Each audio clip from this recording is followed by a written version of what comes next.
Next class 10 को नहीं दिख रहा है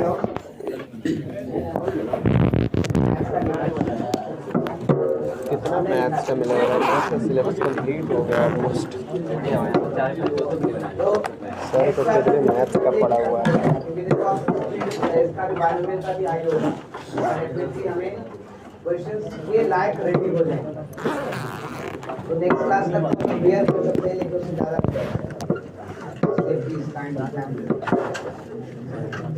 ध्यान दे रहे हैं सर आपके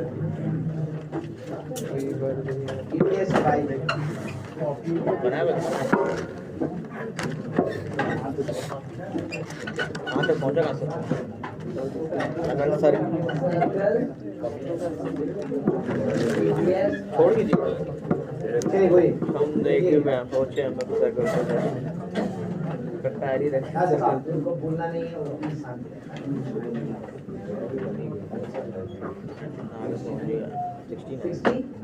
अरे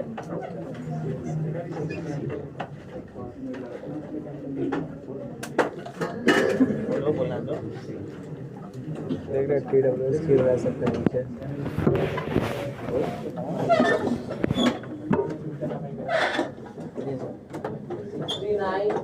62, 69, 74.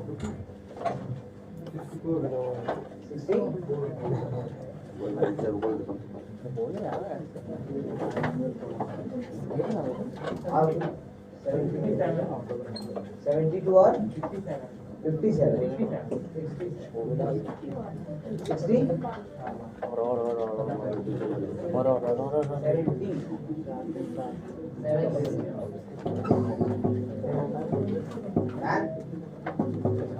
स्टार्ट करें। कितने से कितने परसेंट स्टार्ट और कोऑर्डिनेट पे ध्यान रखिएगा, मैं बात कर रहा हूँ थोड़ा सा हम लोग को बहुत पीरियड मिला है, रिलैक्स से ही चले, लेकिन कोऑर्डिनेट में प्रैक्टिस जारी रखें, क्योंकि मैं बार बार कह रहा हूँ, कई बार लग गया कि बात करने आ गया पता चल जाए है कि नहीं। इस बात को ध्यान में रखते हुए प्रैक्टिस चालू रखिएगा।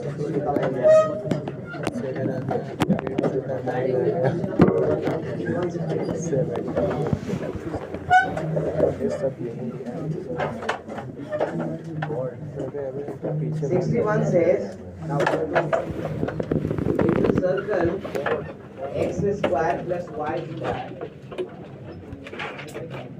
plus 4x plus 22y plus 5 6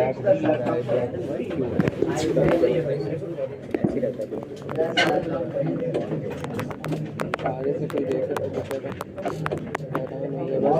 है नेविगेशन इसको चेंज कर लो ना तो बैटरी से अच्छा कोई बात नहीं, बैटरी से सेटिंग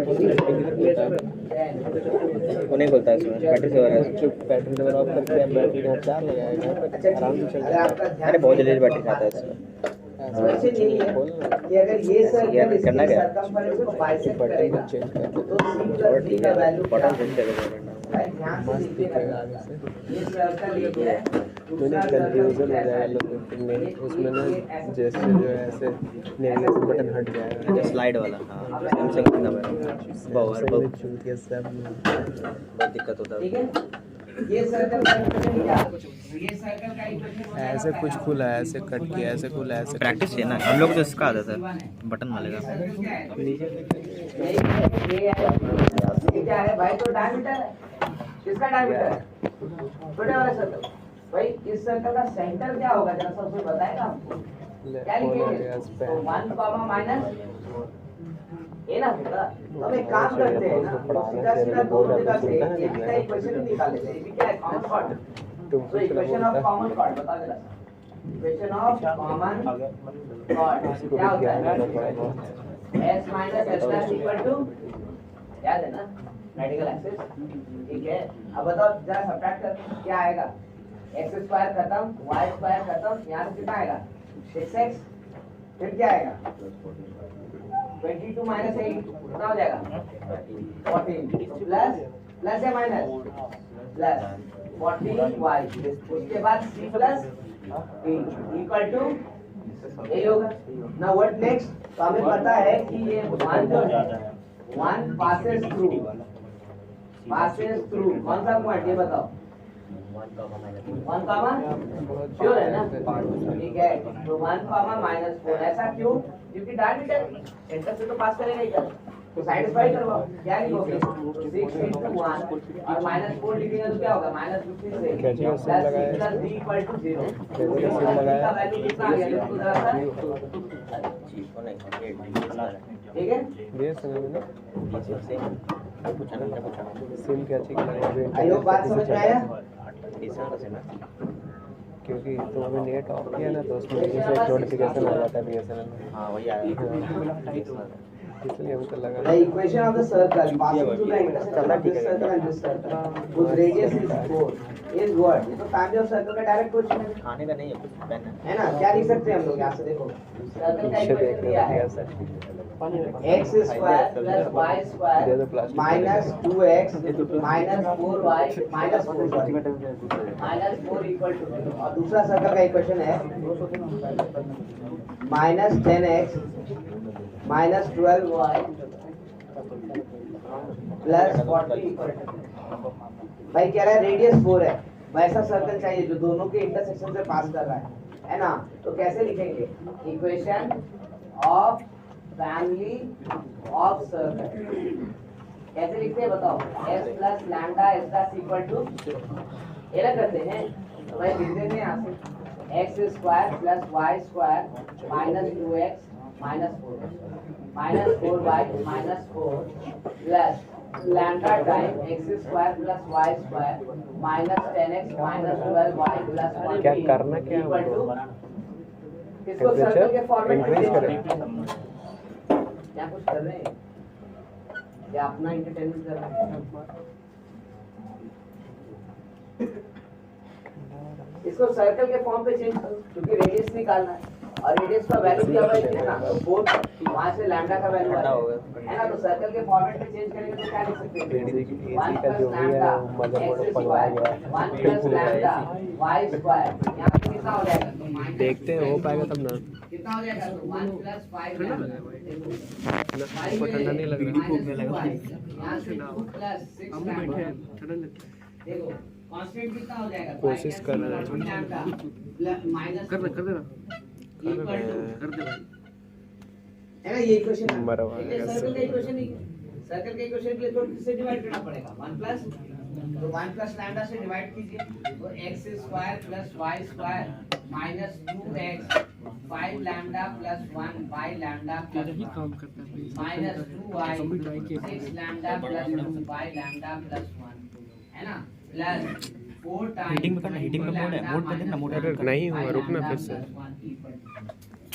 ठीक है अब यहाँ से बताइए जरा वैल्यूज हमारा सेंटर क्या होगा हमें रेडियस चाहिए ना हीटिंग पे तो बताओ जरा सा कूलिंग पे है ना मोड देखना क्या होगा मोड स्क्वायर का value I can see 5 lambda plus 1 by lambda plus 1 का होल 20 पे नहीं ना होगा f स्क्वायर का वैल्यू कितना होगा तो 6 lambda plus 2 by lambda plus 1 का whole square and what about c this is 4 time 20 lambda minus 1 by lambda temperature है ना भाई ऐसे ही कुछ तो भाई रेडियस हमारा क्या 25 डिग्री होता है रूम गिवन है हमारे रहने दे पास भाई 60 degree radius is equal to बहुत गर्म हो जाएगा बहुत चूती है ना ध्यान दोगे इधर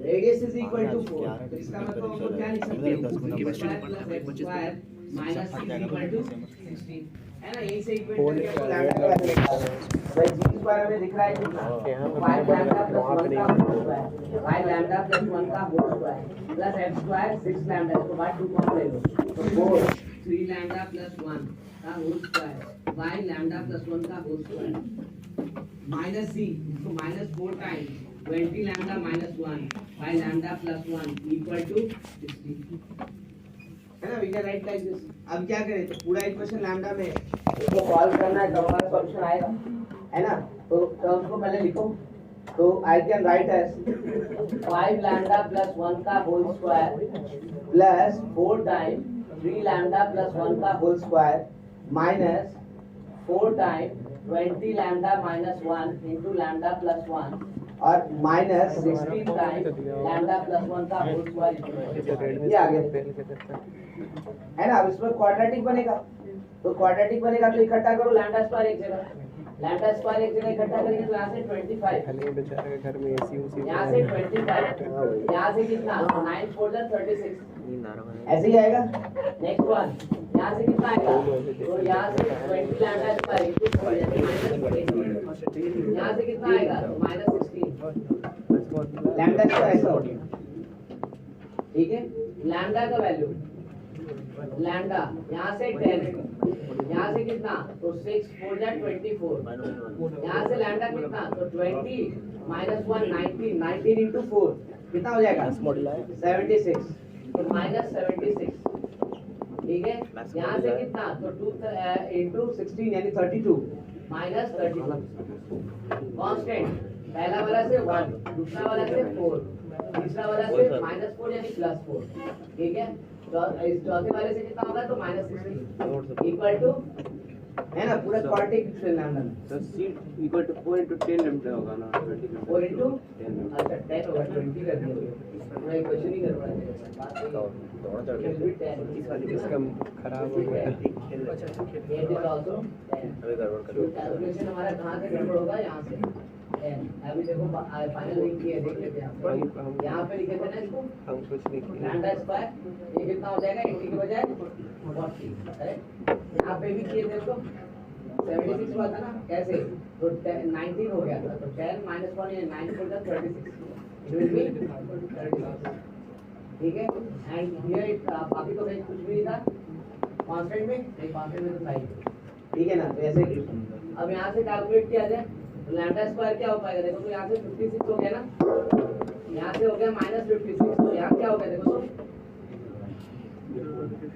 कितना हो जाएगा -56 प्लस 30 यानी कि -20 और प्लस 25 यानी कितना हो गया 5 लैम्डा स्क्वायर है ना। यहाँ से कितना तो आई कैन सी यहाँ से 34 -36 तो -2 और -32 यानी कि सॉरी जस्ट अ मिनट यहाँ से 34 ठीक है -34 lambda and the last one ये हो रहा है 819 तो -7 इक्वल टू है ना। अब क्या दिख रहा है तो 35 into 1 है ना, तो I can factorise 5 lambda square -35 lambda plus lambda -7 equal to 0, so I can write 5 lambda plus 1 into lambda minus 7 equal to 0, so lambda is equal to 7 और -1 by है ना। हमारे पास दो वैल्यू हमसे पूछ क्या रहा चाहिए,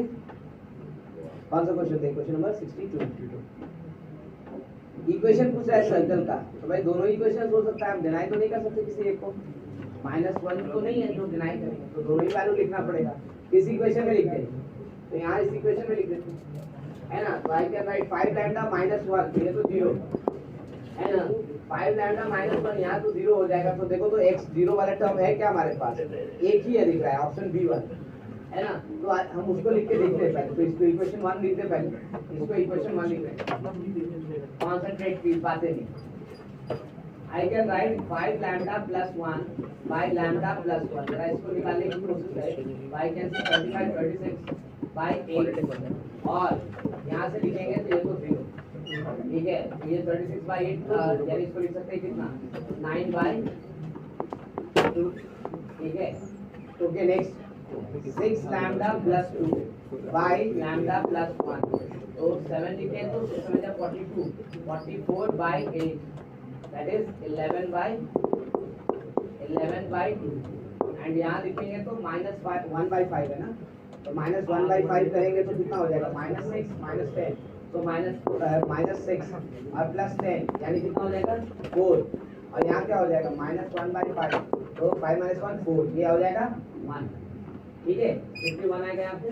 नेक्स्ट वैल्यू और कौन सा चाहिए था हमको, तो 10 लैम्डा -1 बाय लैम्डा प्लस 1, 7 रखेंगे तो 70 - 1 यानी कितना हो जाएगा 69 बाय 8 और यहाँ कितना हो जाएगा तो -1 बाय 5 तो -2 -3 बाय -1 बाय 5 तो ये हो जाएगा 4 और ये हो गया 15 बाय ऐसे ही कुछ आएगा वो ऑप्शंस मैच करके हमको देखना है कि क्या आंसर है। देखो तो can I right the things,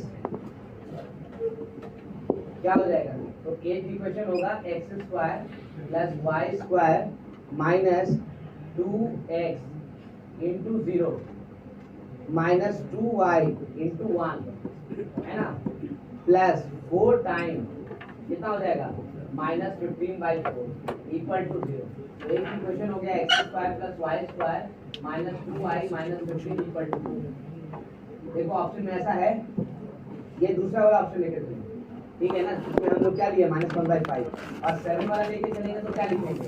लिखेंगे x square plus y square minus 2x है ना, तो माइनस 9x, यहाँ से 11y तो माइनस 11y और फिर कितना लिख रहे हैं यहाँ से 8, ये कितना हो जाएगा? तो -16 और प्लस 4 इंटू 4 तो कैंसिल हो गया ना, 69/4 इक्वल टू ये लिखिए। देखो दोनों में से कौन सा ऑप्शन दिया हुआ?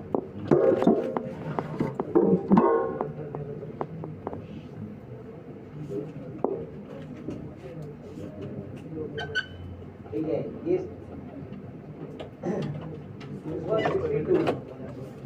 62 के बाद 64 क्या 64 67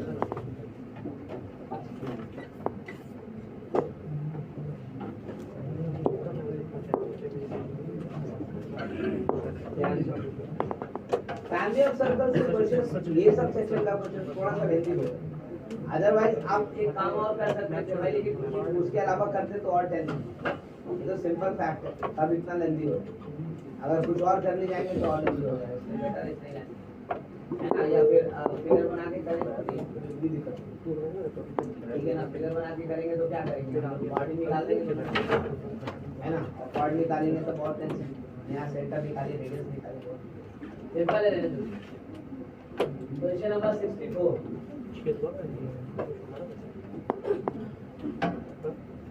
64, says the locus of midpoint of the chord of circle x square plus y square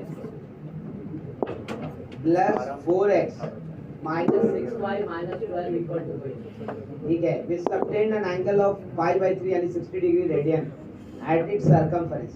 मतलब ऐसा कोई सर्कल है जिसका सेंटर हमको पता है, सेंटर कितना लिखा हुआ देखो तो -2,3, ठीक है, ये कॉर्ड है, इसके मिड पॉइंट का लोकस चाहिए, इसी का लोकस चाहिए, ये मिड पॉइंट है, ध्यान रखना है, ठीक है, सच दैट ये A है, ये B है, तो ये एंगल यहाँ पे कितना सबटेंड कर रहा है ये बताओ जरा सा, तो 60 डिग्री है ना, ऐसा है। तो भाई यहाँ ध्यान दो, यहाँ 60 डिग्री सबटेंड करेगा, तो यहाँ पर एंगल कितना सबटेंड करेगा? 120 करेगा ना। अगर यहाँ 120 है तो इसको अगर ज्वाइन कर दे तो ये तो 90 डिग्री हो गया, और ये वाला एंगल कितना हो गया? 60 डिग्री। अब क्या चाहिए हमको? तो लोकस चाहिए P का, तो P को क्या माने? x, y। देखो तो CP लिख सकते हैं हम लोग, CP कितना लिखेंगे? तो CP स्क्वायर लिखेंगे, कितना लिखेंगे बताओ जरा सा। अरे x प्लस 2 का whole square plus y minus 3 का होल, करेक्ट ना। And what is CB? CB is nothing but radius है ना, CB स्क्वायर कर दो तो रेडियस का स्क्वायर, और रेडियस का स्क्वायर यहाँ से कैसे निकालेंगे? तो आई कैन सी, इसको लिख सकते हैं 4 + 9 + 12 यानी कितना हो गया? 20 हो गया ना। अब बताओ जरा सा, ये 60 डिग्री है, ये बेस और ये क्या है? हाइपोटेनस। तो आप लिख सकते हो ट्रायंगल CPB cos 60 डिग्री is equal to CP by CB, लिख सकते हैं ना। सो दिस मींस cos 60 कितना होता है? 1/2। तो आई कैन राइट CB का square by 4 is equal to CP का स्क्वायर, लिख सकते हैं ना। और CP का स्क्वायर, CP का स्क्वायर क्या है? 25। तो I can right this implies x plus 2 का whole square plus y minus 3 का whole square is equal to 25/4। यही आ गया दोस्तों। Now what is 25/4? 6.25 है ना। देखो ऑप्शन से मिलेगा है ना, कौन सा आंसर है? बी। बी एक ये है और ये, हाँ सॉरी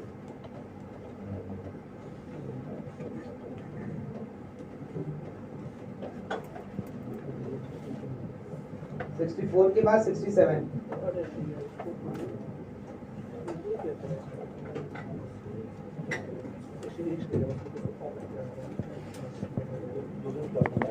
क्वेश्चन नंबर 67 ये कुछ हटाने से पहले बोर्ड पे जितना जगह है उतना यूटिलाइज कर कह रहा है कि f of xy equal to 0 be the equation of circle f of xy equal to 0 be equation of circle है ना।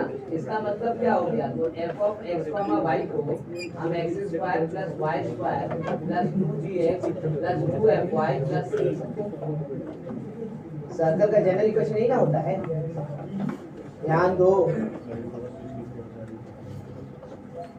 सर्कल का जनरल इक्वेशन यही होता है। वो बोल रहा है ये इक्वेशन है सर्कल का, तो एक्सप्रेशन को क्या लिखा जाए, तो ये लिखेंगे।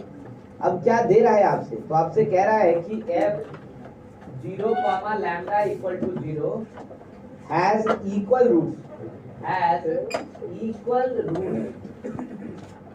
lambda equal to 2, 2।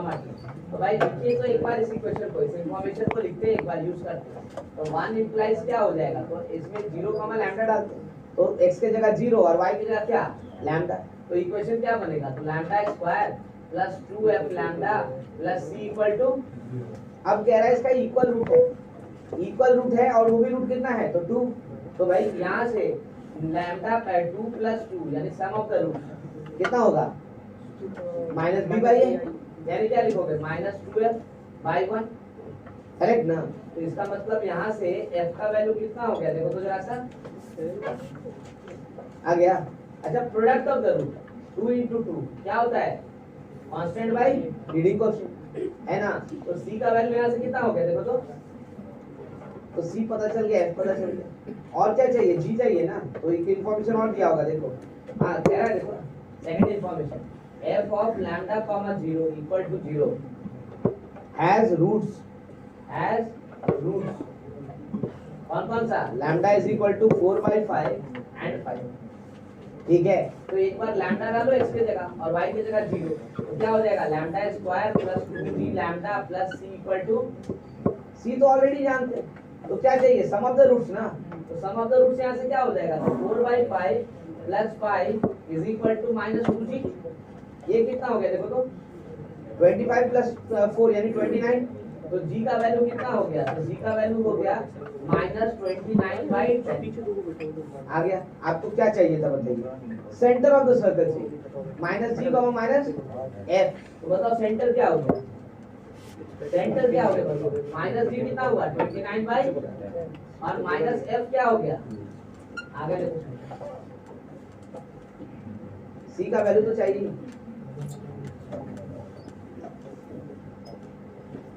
यानी ऑप्शन बी।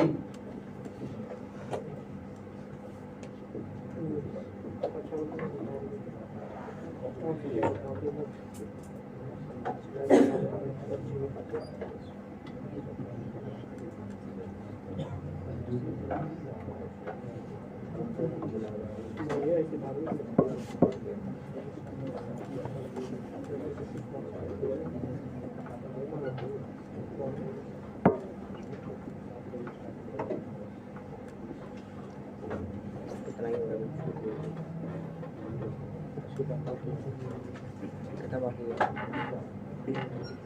5 बने या 5 बने 20 मिनट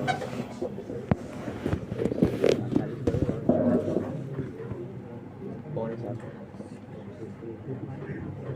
बस 4 ही बना है अभी,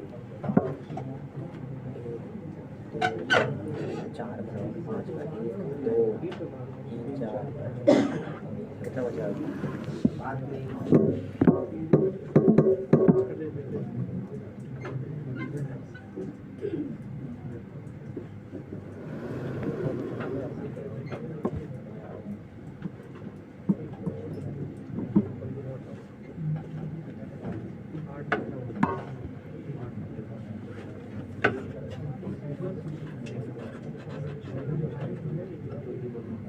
तीन क्वेश्चन हमारे पास और है, 69 7 3 नहीं 4 है ना, 69 70 72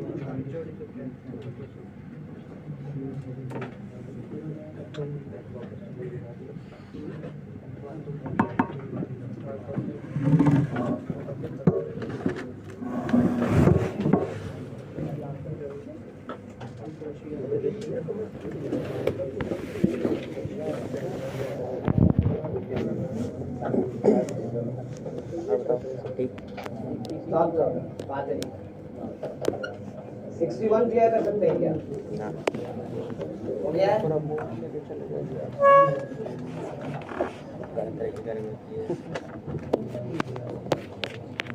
बाहर नहीं जाता है कार आता तो रूम पर डाल सकते हैं रूम में घुसा कैसे होता है रूम पर 67 quintal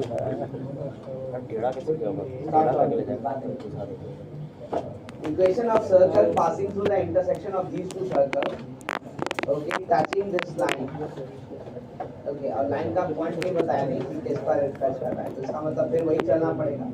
equation of family of circle, equation of family of circle कैसे लिखेंगे भाई?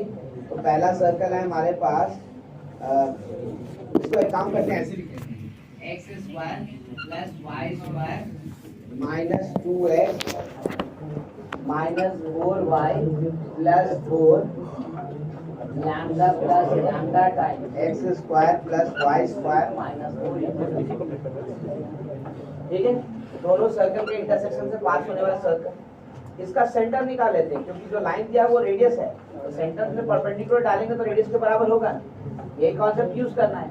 तो भाई इसका पहले सेंटर और रेडियस निकाले तो सर्कल के फॉर्म में रखते हैं 1 plus lambda X square 1 plus lambda Y square minus 2x minus 4y और plus 4 1 minus lambda equal to, you can see x square plus y square minus 2x by 1 plus lambda minus 4y by 1 plus lambda plus 4 1 minus lambda by 1 plus lambda equal to, यही equation है sir. ठीक है, centre कितना है? सी बोलते हैं 1 by 1 plus lambda and 2 by 1 plus lambda। Centre हो गया, रेडियस कितना होगा? क्योंकि रेडियस के बराबर होगा ना, तो रेडियस कितना होगा? तो रूट अंडर यहाँ से 1 by 1 plus लैम्डा का square plus 4 by 1 plus lambda का स्क्वायर माइनस सी, तो 4 into 1 minus lambda by 1 plus lambda. ठीक है, इसको जरा कैलकुलेट कर लो, तो आई कैन सी ये हो जाएगा 5 minus 4 times 1 minus lambda square by 1 plus lambda का। ठीक है, आई कैन सी 5 minus 4 यानी क्या हो जाएगा? तो 1 और यहाँ से plus 4 lambda by plus lambda का, ये रेडियस है। ठीक है, अब करना क्या है? तो सर्कल जो हमको दिया हुआ है इसका सेंटर हम लोग जानते हैं, 1 by 1 plus lambda and 2 by 1 plus lambda, ये टैंजेंट है और ये परपेंडिकुलर डालेंगे सीपी, इसके बराबर होगा। ठीक है ना, लाइन का इक्वेशन क्या दिया भाई? x plus 2y equal to 0। फिर से बढ़ गया। लाइन का इक्वेशन है x plus 2y equal to, तो सीधा सीधा लिख सकते हैं हम लोग cp equal to radius implies mod of, ये लिख देते हैं by root under 5 is equal to radius कितना है? root under कर रहा है, कोशिश कर रहा है लेकिन वो नहीं है बेचारा से। हुआ बातें नहीं कर, इंडीड रूट के बाहर निकल रहा है तो वहाँ मॉडल हो तो गया। आई कैन सी दोनों तरफ से 1 plus लैम्डा क्या हो जाएगा? Cancel, so we can write, we will get root under 1 plus 4 lambda square is equal to root 5, यानी कि 4 lambda square plus 1 is equal to 5, so lambda square is nothing but 1, so lambda का value plus 1 और ऐसे लिखेंगे ना, लेकिन this value cannot be accepted। क्यों? क्योंकि दो सर्कल है, फैमिली ऑफ सर्कल तो तब बनेगा जब लैम्डा नॉट इक्वल टू -1, तो लैम्डा का वैल्यू क्या बच गया? खाली 1। अब लैम्डा का वैल्यू 1 बन गया, हमसे क्या पूछ रहा था 69 में? भाई सर्कल का इक्वेशन पूछ रहा था, तो इक्वेशन ऑफ सर्कल क्या हो गया? इक्वेशन ऑफ सर्कल फाइनली क्या हो गया? तो लैम्डा का वैल्यू 1 डालना है, इसमें डालते हैं। ठीक है ना, यही 1 है, तो I can say 1 implies x square plus y square, यहाँ से लैम्डा का वैल्यू 1 डालेंगे तो ये 2 कैंसिल, तो -x, यहाँ लैम्डा का वैल्यू डालेंगे तो 2, ये हो गया -2y, यहाँ लैम्डा का वैल्यू 1 डालना है तो 0 इक्वल टू 0, ये आ गया।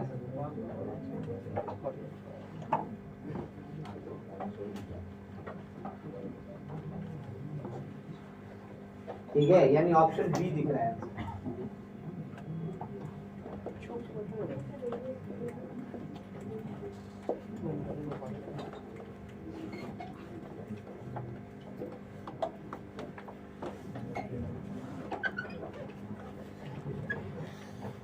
सोच रहे हैं एक्साइटमेंट भाई लोग कहीं का क्या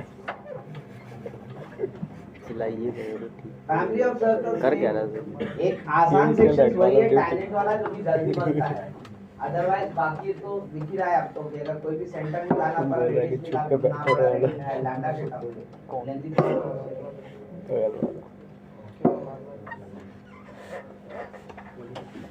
ना इफ आई कैन क्लियर 62 हम लोगों का अगला क्वेश्चन हो जाएगा 70 72 हो जाएगा क्लियर कर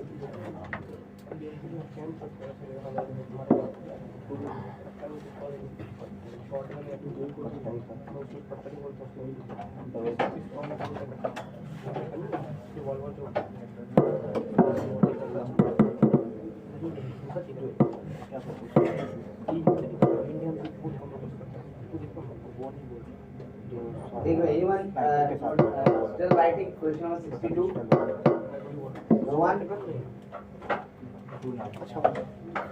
कट्टा रिवॉल्वर होता है शॉर्ट गन अगर चाहिए होता है क्या कुछ बस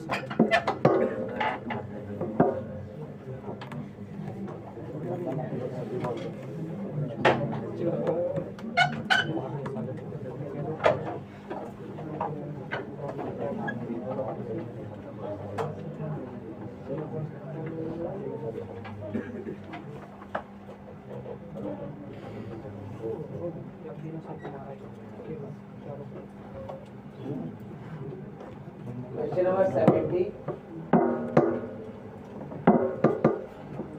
Angles obtained by the chord.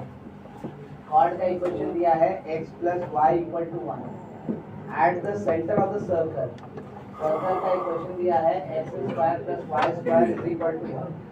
Circle ये है, chord ये है, ठीक है, center ये है, 0, 0. इसको ज्वाइन कर देते हैं, इसको ज्वाइन कर देते हैं, इसको O कहते हैं, इसको P कहते हैं, इसको Q कहते हैं। यहाँ से परपेंडिकुलर डालो, इसको R कहते हैं। तो this is equal to this one. सोने में मन नहीं लग रहा है नाउ यू कैन बार उठ के जवाब ये एंगल को अगर थीटा कहते हैं, तो एंगल सबटेंड जो होगा सेंटर पर क्या होगा? 2 थीटा ना। वही ना मांगा है, सेंटर पे ही मांगा है ना। हाँ, तो 2 थीटा होगा। थीटा तो निकाल सकते हैं आसानी से। कैसे भाई? तो OR का डिस्टेंस निकाल लेते हैं। OR is nothing but 0 plus 0 minus 1 by root 2 यानी कितना हो गया 1 by root 2 करेक्ट ना। और OQ का लेंथ हम लोग जानते हैं OQ कितना है 1। तो फिर हम लोग लिख सकते हैं देखो कितना हम लिखेंगे cos theta is equal to OR by OQ that is nothing but 1 by root 2 so this implies theta is equal to कितना तो 2 theta is equal to now this is the angle subtended by that chord on the center. देखो 90 degree that is pi by 2.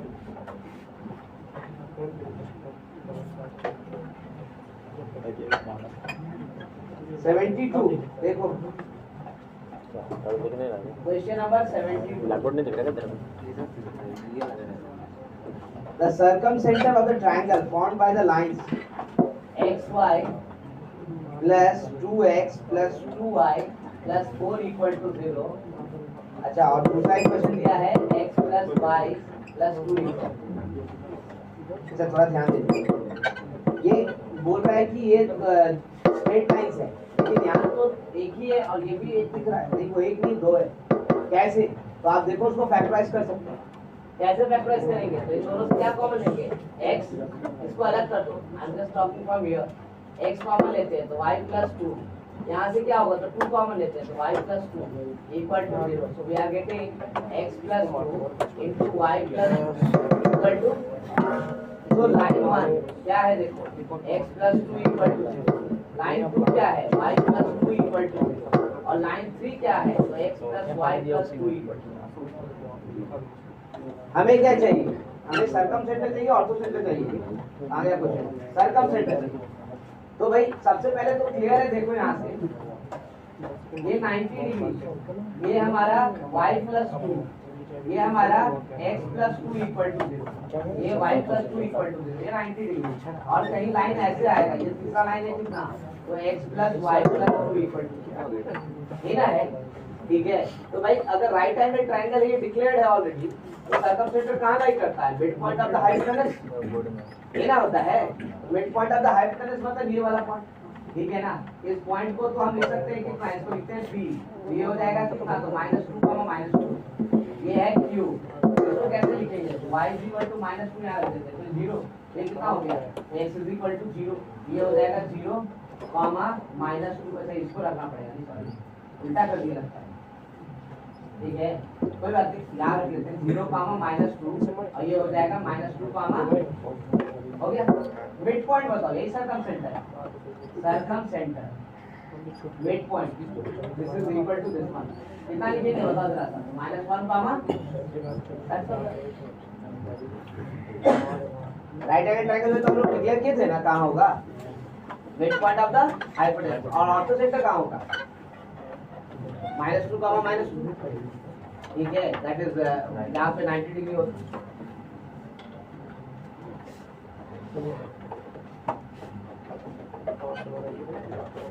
क्या लगता है, heart beat सही major कर लेता है। And the last question 74, the line ax plus by हटा देंगे तो plus c निकाल is देंगे। equal to 0 is normal to the circle x square plus y square plus 3x plus 2fy plus ऊपर हो जाएगा। if, अच्छा नॉर्मल कह रहा है, तो नॉर्मल कब कहते हैं हम लोग, जब कहाँ से पास करता है, सांस लो, सेंटर से। तो भाई ये इसको अगर कहते हैं कि नॉर्मल है, तो definitely it will pass to the centre, और सेंटर क्या है इसका, देखो तो जरा सा कितना लिखेंगे, -g, तो ये सेटिस्फाई करेगा, रख देते हैं -kg -bf plus c equal to 0, so I can write kg plus bf is equal to a, आगे मैं देखो है ऑप्शन बी दे, दिखाई हो ना कहाँ से लो हो गया, अब 1 2 पढ़ा है। हाँ अभी लेने लगे ना धीरे हो जाएगा, अब नॉर्मल हो जाएगा, जगह नॉर्मल हो जाएगा।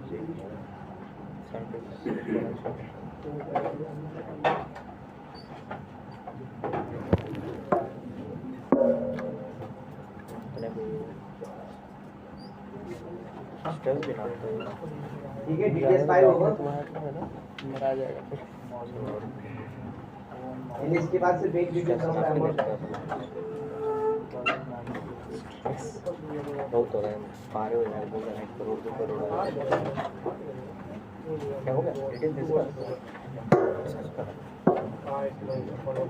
ओवर कितना हमारा गाड़ी तुम्हारे पास है, ये कुछ और काम कर रहा है। 48 50 मतलब 1 घंटा 10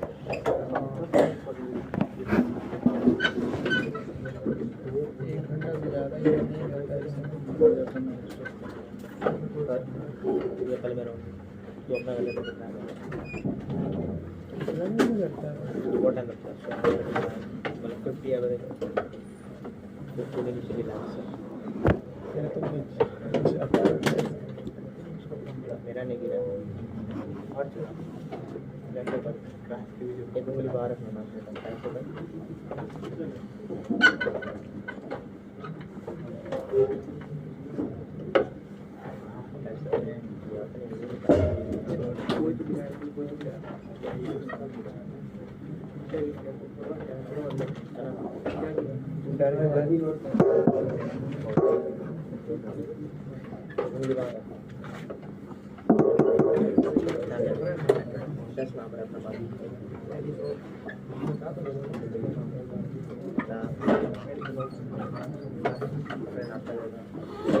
तो मैं आज बंद हो गया।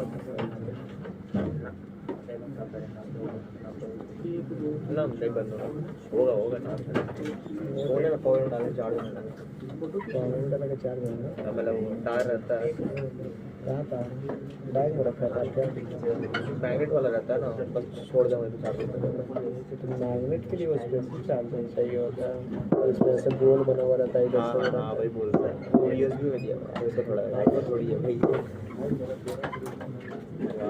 बहुत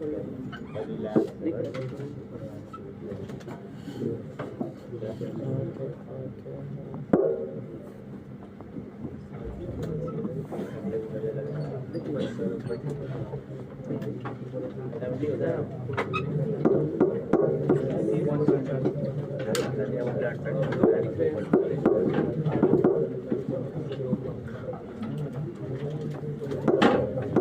एनिमल भी एक क्वेश्चन पे मेंट किए थे शायद एक क्वेश्चन होमवर्क भी थोड़े दे हो दिया गया क्या था a plus b plus c whole power n plus a minus b plus c whole power n belongs to what odd या even odd है ना हमें चाहिए था नंबर ऑफ है ना नंबर ऑफ टर्म्स में भी क्वेश्चन हम लोग को ऑलमोस्ट ये काम कर लेंगे तो वो भी हो जाएगा ठीक है तो हम लोग वहीं से स्टार्ट करेंगे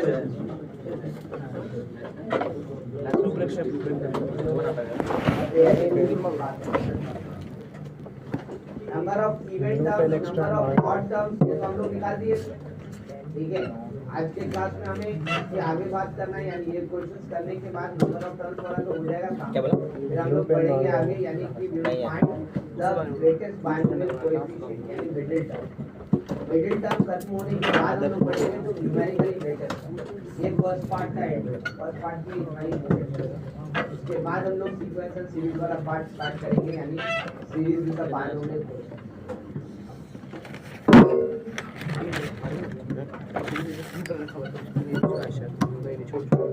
ओके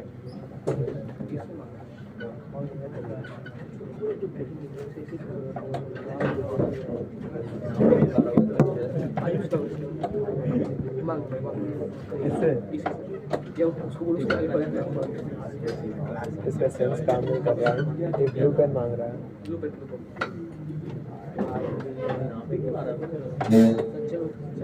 अबे ले लो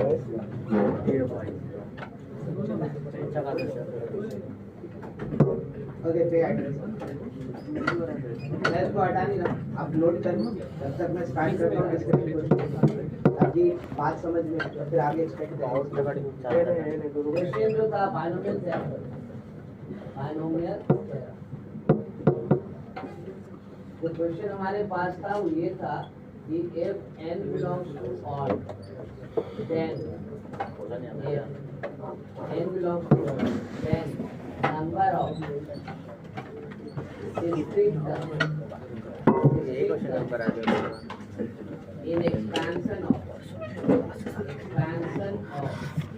a plus b plus c whole power plus a minus b plus c whole power है ना बट गिवन है था कि a b c इंडिपेंडेंट है मतलब एक दूसरे से रिलेटेड नहीं कनेक्टेड नहीं ठीक है ना अब आप उसके बाद टर्म्स निकालें कैसे निकालेंगे लोग यहाँ से स्टार्ट करें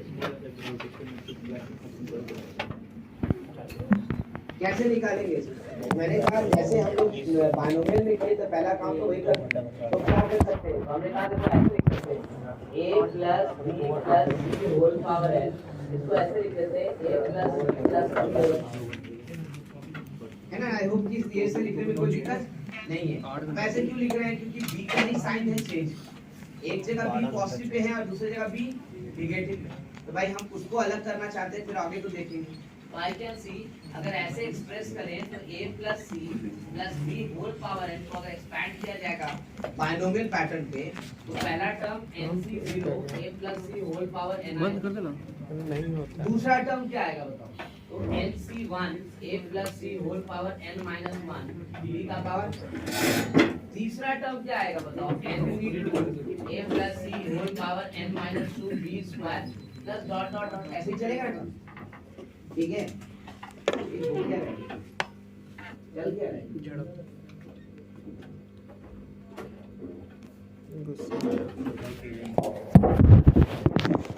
ध्यान दे ये टर्म ऐसे ही एक्सपैंड हो दूसरे वाले में प्लस की जगह क्या करेंगे माइनस है ना, तो जब इसको एक्सपैंड करेंगे तो बीच में ऑल्टरनेट साइन, करेक्ट ना, यानी हमारा जो टर्म्स होगा वो ऐसा होगा nc0 a plus c whole power n minus nc1 a plus c n minus 1 b power 1 plus nc2 a plus c whole power n minus 2 b square minus dot dot x। अब सोचो दोनों को add किया जाए पहले तो क्या होने वाला है, बीच वाला सारा टर्म्स कैंसिल, यानी अल्टरनेट टर्म बचेगा। कौन कौन सा टर्म बचेगा, तो nc0 वाला, फिर nc2 वाला, फिर nc4 वाला, ऐसे ही कुछ बचेगा टर्म, है ना। तो आई कैन राइट यहाँ से a plus c plus b whole power n plus a plus c minus b whole power n, ये 2 टाइम बचेगा, तो ये 2 तो कांस्टेंट है, इसका कोई खास फर्क नहीं है, लेकिन फिर भी हम लिख रहे हैं, ठीक है। This is nc0 a plus c whole power है, फिर अगला वाला बचेगा nc2 है ना, a plus c whole power n minus 2 b square, फिर nc4 a plus c whole power n minus 4 b power 4 plus dot dot ऐसे ही काम चलेगा। सही लिख रहे हैं, गलत तो नहीं है, देख लो, ठीक है ना। अब मैं बोल रहा हूँ अभी भी तो एक्सपैंड हो सकता है ना, एडिट होना भी चाहिए, ठीक है। अब सोचो इसका एक्सपेंशन होगा तो कितना टर्म बनेगा, n प्लस करेक्ट ना, यहाँ पे भी एक्सपैंड होगा, ये कितना टर्म देगा n माइनस 1 करेक्ट ना, फिर ये वाला n माइनस 3 करेक्ट ना। यहाँ कुछ टर्म का एक्सपेंशन और यहाँ के टर्म का एक्सपेंशन कोई भी सेम हो सकता है क्या, सब डिस्टिंक्ट रहेगा, सब डिस्टिंक्ट रहेगा, कैसे कैसे गारंटी करेगा, और यहाँ b है ही नहीं और यहाँ क्या है b स्क्वायर, तो सेम कैसे हो सकता है, सेम होगा क्या, कोई चारा ही करेक्ट ना। तो इसका मतलब अगर हमको टोटल नंबर ऑफ टर्म्स चाहिए, टोटल नंबर ऑफ टर्म्स है ना, या डिस्टिंक्ट टर्म्स, डिस्टिंक्ट टर्म्स ये चाहिए, तो कैसे सम अप करेंगे, तो भाई उसमें तो n प्लस पक्का, इसमें कितना बताओ n माइनस, फिर आगे वाले में बताओ जाता n माइनस, फिर तो इसको AP भी लग रहा है, AP नहीं लग रहा है, विद कॉमन डिफरेंस क्या माइनस, अगला वाला टर्म कितना n माइनस 5 गारंटी है ना, फिर कितना आएगा n माइनस, ऐसे ही आएगा करेक्ट ना। अब जरा मुझे बताओ कि n का वैल्यू इवन दिया हुआ है या ऑड दिया हुआ है, प्लस डॉट डॉट डॉट चलेगी ना रास्ता, क्या दिया हुआ है n का वैल्यू ऑड, अगर n का वैल्यू ऑड दिया हुआ है तो n प्लस 1 क्या है इवन, इवन में से आप 2 घटाए वो इवन ही आया ना, फिर इवन में से फिर 2 घटाए तो क्या आया, तो ये लास्ट में कहां पे जाके रुकेगा, ऑड रहता तो 1 पे रुकता है ना, और इवन है तो कहां पे रुकेगा 0 या 2 बोलो, ठीक है। यानी हम उल्टा लिखें इस सीरीज को तो सेम सीरीज कैसे लिखा जा सकेगा, देखो तो 2 plus 4 plus 6 plus 8 plus dot dot कहां तक नहीं होगा, बोलो अरे वो समेशन डिफिकल्ट था, ये थोड़ा आसान दिख रहा है ना, और यही हमारा क्या है, where n is odd, where n belongs to odd, ठीक है। तो बताओ अब इसका जो समेशन होगा वही ना total number of distinct terms होगा, अब इसका सम निकाल सकते हैं, कैसे निकालेंगे, नंबर ऑफ टर्म्स वो तो निकालना ही पड़ेगा by 2 into first term plus last term, तो फर्स्ट टर्म तो 2 है, लास्ट टर्म क्या है n प्लस, तो n प्लस 3 तो आएगा, अभी नंबर ऑफ टर्म्स डिसाइड करना कैसे पता चलेगा, ये कौन सा टर्म है कैसे पता चलेगा, कैसे एपी का हाँ टीएन कैसे बताओ कैसे, क्या लिखेंगे यहाँ आप है ना, पूरा बताना निकालने में दिक्कत हो रहा है, इसीलिए आप क्या लिखा जाएगा, तो 3k is equal to first term 2k minus 1 into d, कितना है ना। अच्छा ये tk कितने के बराबर लिख रहे हैं, लिख रहे हैं ना, यहाँ से देखो क्या हो रहा है, ये तो हो जाएगा 2k, तो k का वैल्यू एक्चुअली कितना हो गया n प्लस 1 बाय है ना, तो नंबर ऑफ टर्म्स कितना है, कितना है number of terms n plus 1 by 2, अरे ऐसे भी सोच सकते हैं, दो जंप कर दिया है ना, तो 10 पर पहुंचा तो 5 स्टेप, 20 पे पहुंचा मतलब 10 स्टेप, तो n + 1 पे पहुंचे तो n + 1 बाय 2 है ना।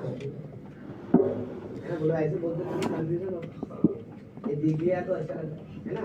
अब बताओ summation number of terms, number of terms क्या लिखे हैं, नंबर ऑफ टर्म्स कैसे लिखे, फॉर्मूला क्या था, एसएन का फॉर्मूला क्या था, n/2 2a plus n minus 2 first term plus last last term yes sir yes correct ना, दोनों टर्म तो मेरे पास है ही ना, यस हम टाइप को मेहनत करेंगे करेक्ट ना।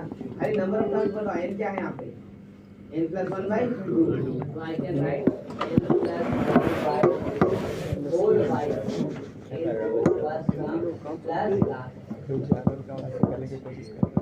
हुआ ना, यानी फॉर्मूला क्या हो गया, n + 1 into n + 3 by क्या,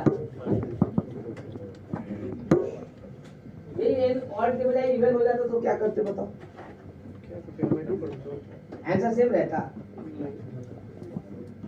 क्या बदलता, कैसे बदलता, कहाँ बदलता, क्वेश्चन बदलता कहाँ मेरा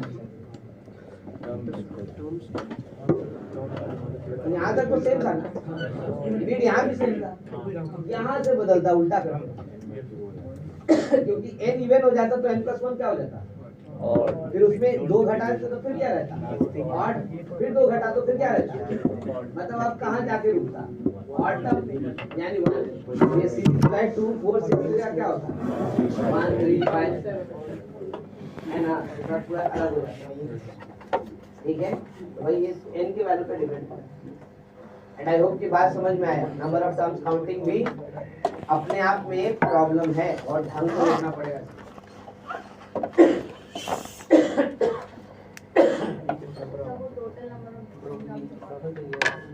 total number of distinct terms में मैंने क्या बोला कि देखो अभी तो हमने एक्सपेंशन यहाँ पे लिखा है, ये कंप्लीट एक्सपेंशन तो नहीं है, स्टिल हमको a + c whole power n को एक्सपैंड करना है। अब इसको एक्सपैंड करेंगे तो कितना टर्म मिलेगा, ये तो आसान है, मालूम ही है लेना, पावर पे पावर क्या लिखा है n, कितना टर्म होगा लिख दिया है ना। फिर अगले वाले में इसको तो नहीं एक्सपैंड करना है, इसको भी तो नहीं करना है, तो कोऑर्डिनेट से एक्सपैंड इसको करेंगे इसको ना, तो इसमें कितने टर्म आएंगे, n-2 है, अगले वाले में n-3 और सारे टर्म्स डिस्टिंक्ट करेंगे, तो खाली नंबर ऑफ टर्म्स इसमें कितना आएगा, इसमें कितना आएगा, इसमें कितना आएगा, तो क्या कर देना ऐड, तो वो तो एक पूरा सीक्वेंस ही तैयार करना, वो ऐड करके आएगा।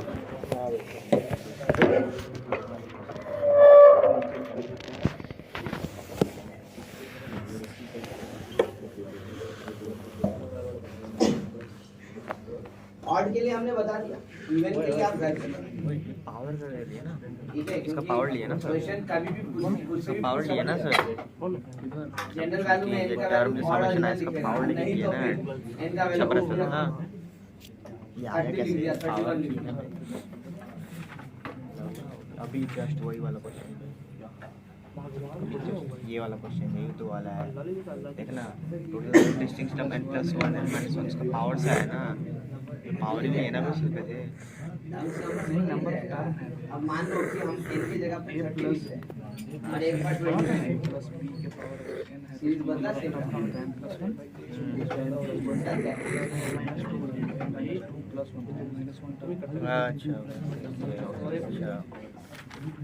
अच्छा अच्छा, जब पीछे चलिए यहाँ देखो मैथ्स के का पूछा कि कहाँ बदलेगा, भाई पूरा यहाँ डिस्कार्ड तो कर नहीं दिया बदलेगा, सर, बदलेगा कहाँ से, मैं वही बताऊँ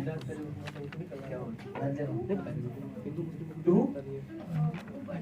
यहाँ ये तो मल्टीप्लाई कर लो, कोशिश है, अरे x² + x + 1 कहाँ जाएगा, 2 मल्टीप्लाई कर 2x² + 2x टर्म है, टर्म्स कितने रहेगा, इसीलिए तो इनके तीन क्या करेगा, हम लोग अपने क्या मतलब 2 + 4 + 6 सेट किसकी है सर? हाँ ये भी हम ही सोच रहे थे क्या 2 +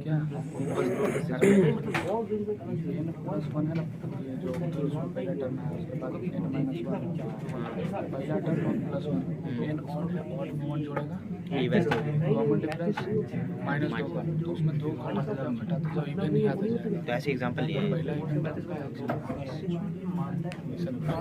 दो से लेना, 0 से मिलेगा तो अच्छा, अभी तो कोई भी ले ले वही तो आएगा, टर्म निकाल रहा है ना। हाँ बस कोई भी ले ले वही से एक्स ले लेता है। आई होप आपके समझ में ये बात आ गया है। अगर दोबारा चाहिए दोबारा बोलते हैं, लेकिन ध्यान से सुन के बात को कंप्लीट कीजिएगा, क्योंकि रियल मिलेगा क्या? मैंने जैसा कहा कोई देखें कुछ सेल लगा है, और ये सारे देख रहे हैं क्या क्या चल रहा है। वो ऑलरेडी डिस्कस है। इनपुट प्रूफ 10,000 11,000 का दे। एक क्वेश्चन का जिक्र भी अरे किया था, उसको जाने दो, कुछ भी पता नहीं क्या है, फ्लिपकार्ट से बोला है ना इसलिए। नजर पड़ा था। देखो मेरा वाला फ़ोन, अभी टेंशन नहीं लिया, पलटे नहीं।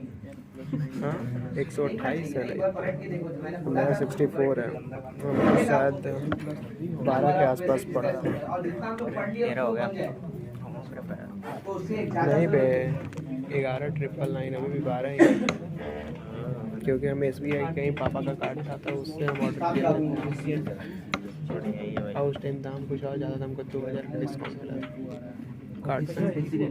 तो लास्ट क्लास में हम लोगों ने नंबर ऑफ लेकिन 128 दे रहा है, उतना ही प्राइस, हमको इतना ही प्राइस में 64 मिला। सस्ता हो गया।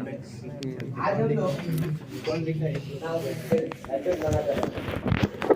कॉन्सेंट्रेट कीजिए, नहीं तो कब कहाँ कौन सा ट्रबल देगा पता नहीं। कॉन्सेप्ट बहुत छोटा है, आपको मैं बार-बार कह रहा हूं। आप देखो कि जनरेट टर्म में कितने क्वेश्चन हमारे पास, आप देखो नंबर ऑफ टर्म में हमको बोलना भी था उसके बाद क्या क्या चीज़ है, ठीक है। तो बहुत ध्यान से बात को समझिए, नहीं तो क्वेश्चन को समझिए। ग्रेटेस्ट बाइनोमियल कोएफिशिएंट है ना, हम इसके ऊपर आए।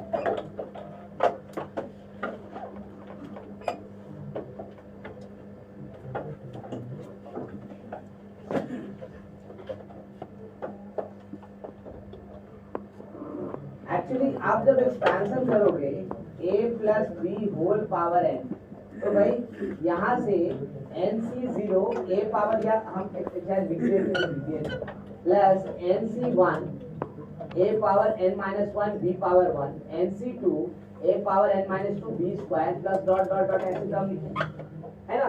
यू कैन सी यहाँ पे बाइनोमियल कोएफिशिएंट्स कहने का मतलब क्या है? तो बाइनोमियल कोएफिशिएंट्स कहने का मतलब ये nc0 nc1 nc2, बाकी किसी चीज से मतलब नहीं, a और b से मतलब नहीं। These are the binomial coefficients, ठीक है ना। जो NCR है उसको हम लोग बाइनोमियल कोएफिशिएंट्स कहते हैं, ठीक है।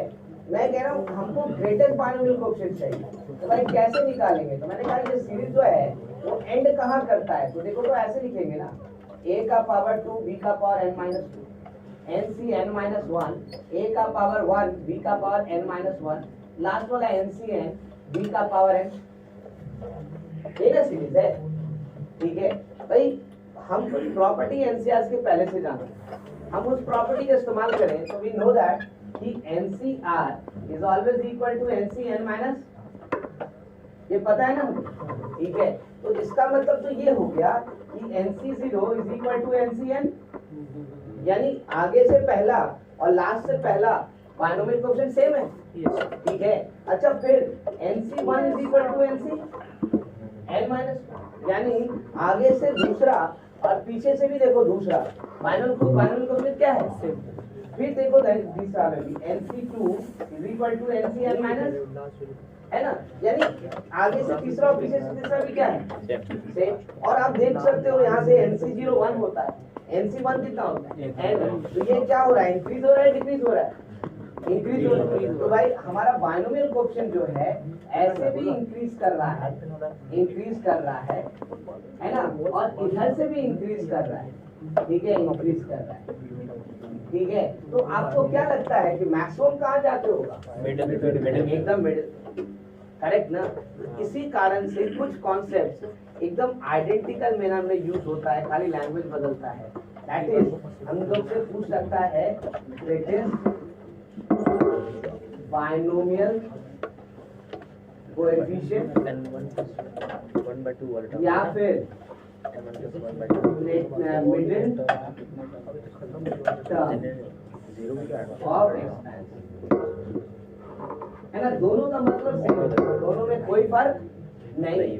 कौन सबसे बड़ा टर्म है, बाइनोमियल कोएफिशिएंट है, या मिडिल टर्म क्या है, दोनों में कोई फर्क नहीं है। तो या तो आपसे मिडिल टर्म पूछ दे या तो पूछ दे ग्रेटेस्ट बाइनोमियल कोएफिशिएंट, ये कौन सा होगा। तो भाई दोनों में इसमें से कुछ पूछा तो मतलब सेम ही है, क्योंकि मिडिल टर्म का ही बाइनोमियल कोएफिशिएंट सबसे बड़ा होगा। अब मिडिल टर्म डिसाइड करना है हमको, इसका मतलब मिडिल टर्म कैसे डिसाइड करें भाई, किसी भी एक्सपेंशन, तो हम उसी को डिसाइड करने के लिए चलते हैं, है ना। देखो ये सब फैक्ट समझ में आना चाहिए, इस तरीके से फैक्ट को दिमाग में कि क्वेश्चन करते वक्त डिस्टर्ब ना करें, हम अपनी मर्जी से इसको कैलकुलेट कर सकें, वो जरूरी। रटना ना पड़े, रटना पड़ा तो सब गड़बड़ हो जाएगा। आप निकाल सकेंगे तो कभी भी निकालेंगे 2 मिनट में।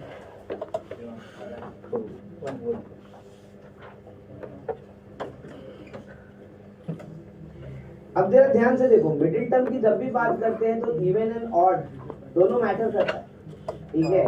तो भाई सबसे पहले हम ऑड नंबर ऑफ टर्म्स लेते हैं, यानी हम क्या लेने की कोशिश कर रहे हैं, तो n बिलोंग्स टू इवन। पहले n को इवन ले रहे हैं, उसके बाद बात करते हैं।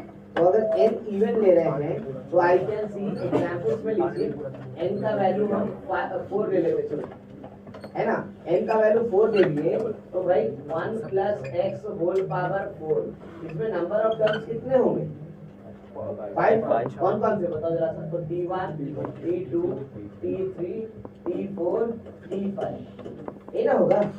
फिर से वापस n का वैल्यू अगर हम ले लेते हैं 6, तो 1 + x होल पावर 6, कितने टर्म्स होंगे, 7, है ना। मतलब कौन कौन से, तो t1 + t2 + t3 + t4 + t5 + t6 + t। दो एग्जांपल बहुत है, करेक्ट ना। लेकिन हम मिडिल टर्म कौन सा है भाई, ये जरा पहचानिए। तो आई कैन सी यहाँ मिडिल टर्म में ये आ रहा है कि नहीं, 2 इधर और 2 उधर। यहाँ मिडिल टर्म कौन आएगा भाई, d4। देखो 3 इधर 3 इधर, मिडिल टर्म ये, करेक्ट ना भाई। ये तो ठीक है, समझ में आ गया। आइडेंटिफाई कैसे करेंगे, तो हमने बोला जरा ध्यान से आप देखो तो आपको समझ में आएगा। इस केस में t3 का मतलब होता है t2 + 1, होता है ना। इस केस में t4 का मतलब हुआ t3 + 1, यानी r + 1 दिया के सुनिए ना जनरेटर में, ठीक है। आप जरा देखो ध्यान से, तो ये 4 लिखा हुआ है, यहाँ 2 है, यहाँ 6 लिखा हुआ है, यहाँ क्या है 3 है। तो यानी हम ये कह सकते हैं कि n अगर इवन है, ठीक है, तो मिडिल टर्म जो होगा, वो क्या होगा भाई बताओ, तो dn/2 प्लस, है ना। यानी r का वैल्यू हम तुरंत निकाल रहे हैं, हम टर्म नंबर नहीं निकाल रहे हैं, हम किसका वैल्यू निकाल रहे हैं, r का। कैसे निकालेंगे, तो /2, सीधा मिडिल टर्म हो गया। n इवन है तो हो जाएगा, आसानी से करेंगे, ठीक है। अगर वही n को ऑड ले लिया जाए, तो n को अगर ऑड ले लिया जाए, देख लो उसके बाद नोट करना, बात को समझ कर। तो मैंने बोला n को अगर ऑड ले लिया जाए तो फिर एग्जांपल से शुरू करते हैं। तो n का वैल्यू हम पहला क्या रखते हैं, तो चलो 5 रख देंगे। 5 रखेंगे तो 1 + x होल पावर 5, कितना टर्म्स आएगा बताओ, 6। आई can right t1 + t2 + t3 + t4 + t5 + t6। एक और एग्जांपल, n का वैल्यू हम 7 लिख लेते हैं, तो 1 + x होल पावर 7, कितना term, t1 t2 t3 t4 t5 t6 t7 and t8। अब जरा मिडिल टर्म डिसाइड करो। यहाँ तो मिडिल टर्म एग्जैक्ट नहीं मिल रहा है ना भाई, इसलिए क्योंकि यहाँ मिडिल टर्म 1 नहीं, आपको 2 मिलेगा। देखो 2 इधर 2 इधर, दोनों मिडिल टर्म है ना। यहाँ पे इधर 3 उधर 3, देखो मिडिल टर्म ये दोनों। अब ऐसा क्यों हो रहा है, तो जरा ध्यान से आप देखो तो आपको समझ में आएगा। इस वाले केस में t3 जो है उसको आप क्या लिखोगे, जरा एक्सपेंशन में बताओ क्या लिखोगे, कितना लिखोगे 5c2 ना डायरेक्ट इनटू x स्क्वायर और t4 को क्या लिखोगे जरा बताओ 5c3 इनटू x लिखोगे ना। अब बताओ 5c2 और 5c3 दोनों इक्वल है डिफरेंट है? इक्वल है ना, तो अलग कैसे बोले दोनों? हम लोग को क्या बताना था बेटा पानल कोफिशिएंट ना, तो दोनों अलग है कि दोनों सेम है? सेम है तो भाई दोनों अलग कैसे बोले, दोनों ही हमारा आंसर। इसीलिए एक नहीं कितना मिडिल टर्म, तो देखो यहाँ पे भी वही स्थिति रहेगा। t4 लिखेंगे यहाँ से बाइनोमियल कोफिशिएंट क्या बनेगा तो 7c3 और यहाँ से क्या बनेगा तो 7c3। देखो दोनों सेम है डिफरेंट करेक्ट ना। इस कारण से जब n ऑड रहे तो एक नहीं कितना मिडिल टर्म दो करेक्ट ना। लेकिन याद कैसे रखेगा कि दो मिडिल टर्म है तो भाई बहुत सिंपल है। वहां पे आप लास्ट टाइम n का वैल्यू इवन था तो r का वैल्यू क्या लिखे थे n/2 डिवाइड कर दिए थे। अब देखो तो जरा सा t3 में r का वैल्यू कितना है 2, r का वैल्यू कितना है देखो 2, लेकिन यहाँ तो 5 है ना। t4 में r का वैल्यू कितना है 3, लेकिन यहाँ तो 5 है। रिलेट कैसे करें 5/2 थोड़ी कुछ होता है। हमने कहा यही तो हमारा ये मतलब इम्पोर्टेंट कॉन्सेप्ट है जो समझना है। भाई क्या कर सकते हो तो भाई मैं यहाँ से लिख रहा हूँ अगर n बिलोंग्स टू ऑड तब इसका मतलब r का वैल्यू n+1/2 और n-1/2। कहने का मतलब पहले इवन बनाओ तब उसको डिवाइड करो 2 से। तो n अगर इवन है तब तो सीधा 2 से डिवाइड कर ली। अगर n इवन नहीं है तो क्या करेंगे इवन कैसे बनाएंगे तो या तो +1 ऐड कर देंगे या तो +1 या -1 हटा देंगे, दोनों ही रख लेंगे देखो ठीक है। तो फिर हमारा टर्म क्या हो जाएगा तो टर्म था क्या हो जाएगा बताओ तो d n+1/2 +1 and d n-1/2 +1। देखो वैल्यू डाल करके अब वैल्यू डाल करके देखो यहाँ n का वैल्यू 5 रखा हुआ था ना 5 + 1 6/2 कितना हो गया 3, तो d3 + 1 है d4। देखो यहाँ से 5 - 1 4/2 यानी 2 + 1 3 d3 देखो ठीक है। तो यहाँ याद कैसे रखा जाए मिडिल टर्म निकालने के लिए या फिर ग्रेटेस्ट बाइनोमियल कोएफिशिएंट निकालने के लिए सिंपल है। हम r का वैल्यू डिसाइड कर रहे हैं पूरे टर्म का और r का वैल्यू कैसे डिसाइड करेंगे तो n अगर इवन है तो डायरेक्ट 2 से डिवाइड करेंगे, अगर इवन नहीं है ऑड है तो क्या होगा 2 से डिवाइड करेंगे तो इंटीजर नहीं आएगा तो पहले इवन बना लेंगे कैसे +1 या -1 देन डिवाइड करके r का वैल्यू देखिए फिर क्वेश्चन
बाइनोमियल बिल्कुल पसंद नहीं होगा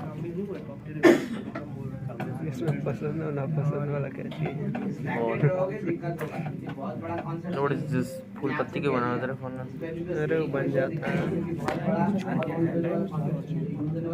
फूल पत्ती बन ये वाला अच्छा फूल बन गया जो ऑनलाइन किए कि पहले से ही था अरे पहले से ही आता है ऑलवेज ऑन डिस्प्ले है ना इसलिए क्योंकि सुपर एमोलेड डिस्प्ले का कमाल है इस सब सैमसंग फोन में तो सिर्फ ऐसे दिखाता है हाँ नहीं सिर्फ टैप करने पे खुलता है ऐसे, फुल पत्ता नहीं मिलता, डायरेक्ट ऐसे दिखाता है बस ये और चार्ज। हाँ लेकिन इसमें कस्टमाइज करने का ऑप्शन नहीं आता, सिर्फ सैमसंग में आता है। कस्टमाइज भी कर सकते हो उसमें। देखो हाँ यहाँ पर आता है कुछ हम तो नहीं देखे थे। AOD, अरे AOD देखे इसमें ए भी नहीं देता, किड्स के लिए करा था। इसमें डिस्प्ले में देगा। देखो यहाँ जाके ऑलवेज ऑन डिस्प्ले में, ऑलवेज ऑन डिस्प्ले में इधर कहीं कुछ होता है। हाँ देखो यहाँ से अलग अलग प्रकार का फूल पत्ती और लिखा हुआ ही कुछ भी लगा सकता है, एनालॉग भी लगा सकता है। एनालॉग लगा ले, एनालॉग लगा ले। इसमें ना। कौन अच्छा लग रहा है? बेकार लग रहा है एनालॉग, फुल पत्ती ठीक है। वही फिर टाइम जो तुम बोल रहे थे लिखा आता है। हाँ मेरे पास ही नहीं आता है। ये भी है सब, ये बढ़िया लग रहा है, ये सब भी अच्छा, बुरा नहीं है। लेकिन ये भी इसमें कुछ अच्छा है। एनिमेशन, इस सब में एनिमेशन होगा लेकिन इसमें कोई एनिमेशन नहीं। ये अच्छा, ये भी अच्छा लग रहा है। लगा लेते हैं, इसमें क्या दिक्कत है? अप्लाई हो गया। लेकिन सैमसंग में और थोड़ा कस्टमाइज करके अपना फ़ोटो वोटो भी लगा सकता है। हम नहीं चाहते फुल पत्ती, हम चाहते कि मेरा फ़ोटो दिखाए इतना छोटा में और टाइम उम दिखाए, जो नोटिफिकेशन है उसका बस सिंबल दिखा जिसमें नोटिफिकेशन आया हुआ है। सैमसंग ही ले लेता। है नहीं सैमसंग, वो घर पे है पापा के पास, पहले वही था ना। लेकिन हम सैमसंग ही खरीदने वाले थे, लेकिन अफसोस सैमसंग का कोई भी नया फ़ोन आता तो कुछ ज़्यादा ही प्राइस रखता है ब्रांड वैल्यू बनाने के लिए। मेरे घर तो वाला A22 है। जिस टाइम लॉन्च हुआ वो 19,000 के आसपास, चार्जर उर्जर मिला के 20,000। कौन फोन? F23 5G करके कोई था। हाँ तो अभी उसका मरा के एकदम पूरा 14,000 के आसपास वाला चार्जर उर्जर खरीदेंगे तो 15-16 के आसपास आराम से आ जाएगा। अगर उस टाइम ऐसा हुआ होता तो हम वही खरीद लेते बिना एक सेकंड सोचे हुए, क्योंकि उसका UI और 4 साल का सिक्योरिटी अपडेट और 5 साल का OS अपडेट था। अच्छा कर रहा है। या इसमें अपडेट करना था चूतिया, अभी कुछ भी अपडेट नहीं आ रहा है। अपडेट क्या करेगा?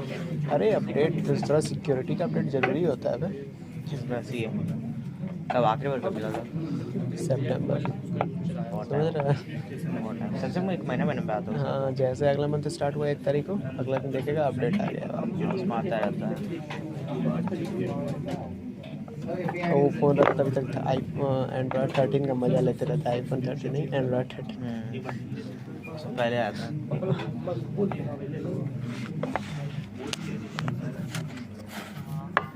इसमें कितना दिन तक 11 चला एंड्रॉयड, फिर अभी कुछ दिन पहले 12 आया इसमें। मेरा 1 साल पुराना फ़ोन था, उसमें कब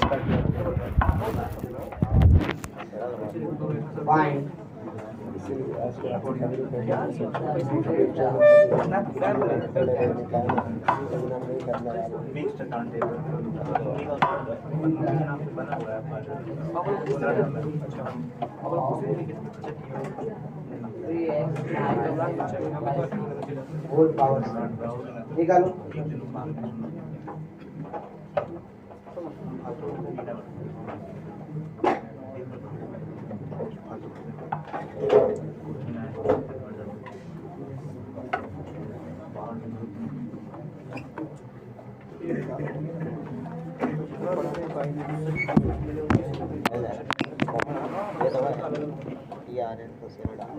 पहला हो जाएगा से और है।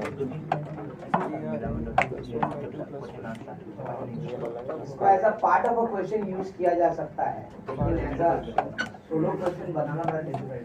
सोलो के सीधा सीधा प्रैक्टिस के लिए क्वेश्चन दिया, उसके बाद हम लोग आगे बढ़ेंगे, न्यूमेरिकल ब्रैकेट का हम देखेंगे, उसको बहुत इंपॉर्टेंट है, उस पे क्वेश्चंस बनाते हैं। अब कैसे कैसे करते हैं? 4-5 आ गया, ठीक है।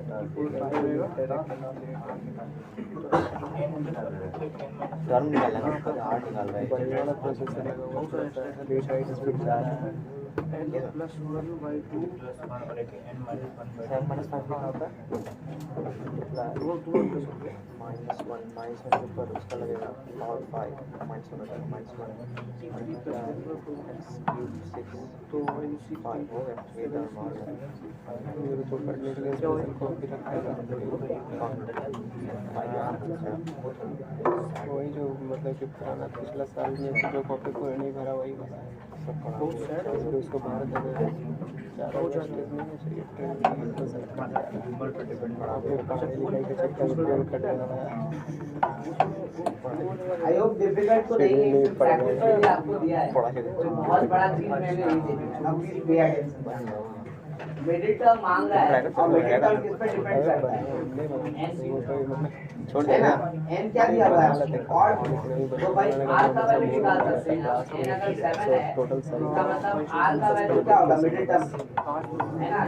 ये होगा ना मिडिल टर्म ऐसी है yes छोड़ दे r plus 1 then r is equal to 7 plus 1 by 2 और 7 minus बस इतनी सी बात है ना।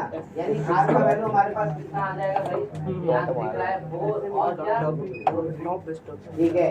तो हमारा टर्म क्या हो गया? 4 एंड 5 ना t4 क्या है? मैंने कुछ देर पहले इसको डरा था पिछला बात सोच सोच के हंस है ना रहा था 3x का पावर 7 minus 3 यानी 4 और -1 का power 3 into x cube by 6 का होल पावर 2 एंड d5 क्या लिखेंगे तो 7 ठीक है। देखो बाइनोमियल कोएफिशिएंट दोनों का सेम करेक्ट ना।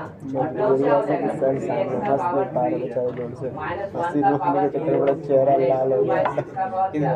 बगल में these two are the middle terms हाँ वो निकाल ली है ना। these two are the middle terms। हाँ न्यूमेरिकली ग्रेटेस्ट टर्म स्टार्ट करें उससे पहले एक क्वेश्चन और बनता है एंड आई होप कि जो बात मैंने यहाँ डिस्कस की उसी से हमको अलग से एक्सप्लिसिटली बोलने की जरूरत नहीं पड़ेगी है ना। मैं क्वेश्चन लिख रहा हूँ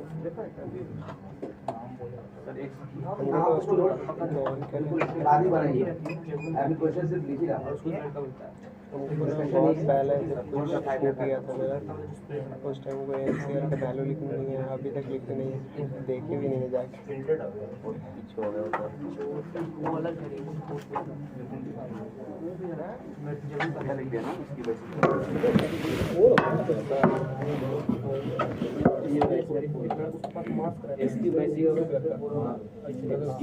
तो बाइक कर लेंगे 4 को 5 कर लेंगे 7 minus 3 4 किसको लिखा है? इसका पावर x की बस अच्छा ये करो कर दिए ये भी होगा ये भी होगा और ये क्या होगा? यहाँ लाइन पे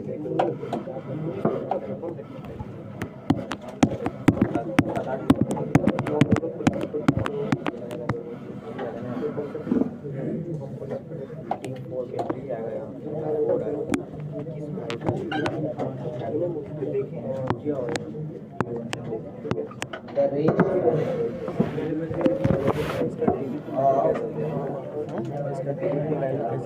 सेवन एंड 7/3 पहले उसको 7 6 5 3 बार ले 7 6 5 और 3 को लिख 3 2 7 से 3 पीछे लिखना है 7 से कितना नीचे ना उतना पीछे लिख देना है और ये इतना है ना उसको फैक्टोरियल कर देना 3 फैक्टोरियल जाता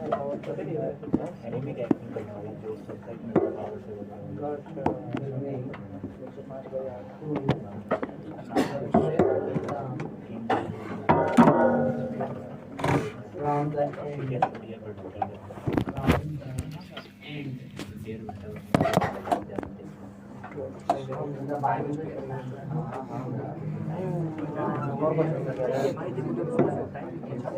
और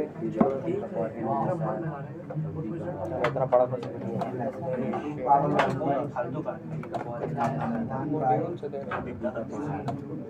इसलिए याद रखने की जरूरत क्या है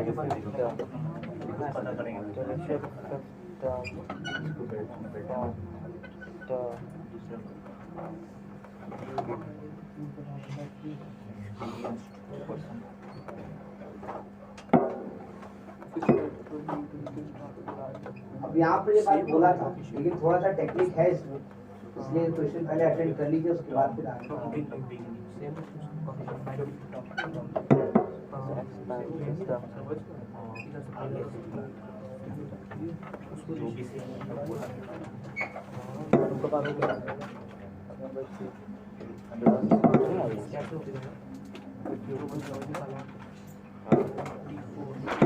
पता नहीं क्या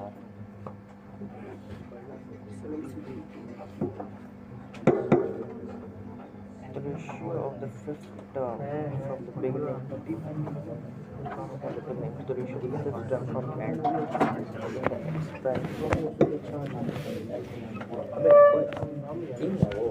and in the expansion अच्छा गड़बड़ लिखी है छोड़ो यार ऐसे ऐसे करके निकालते हैं expansion of see सेम तो होता सर पीछे पिछला आगे से सेम होगा ना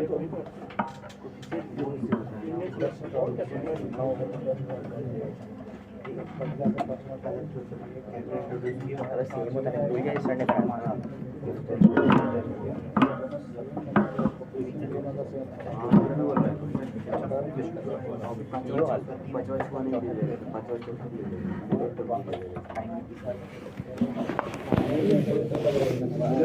पावर कोफिशिएंट सेम रहता है ना कोफिशिएंट अलग रहेगा ना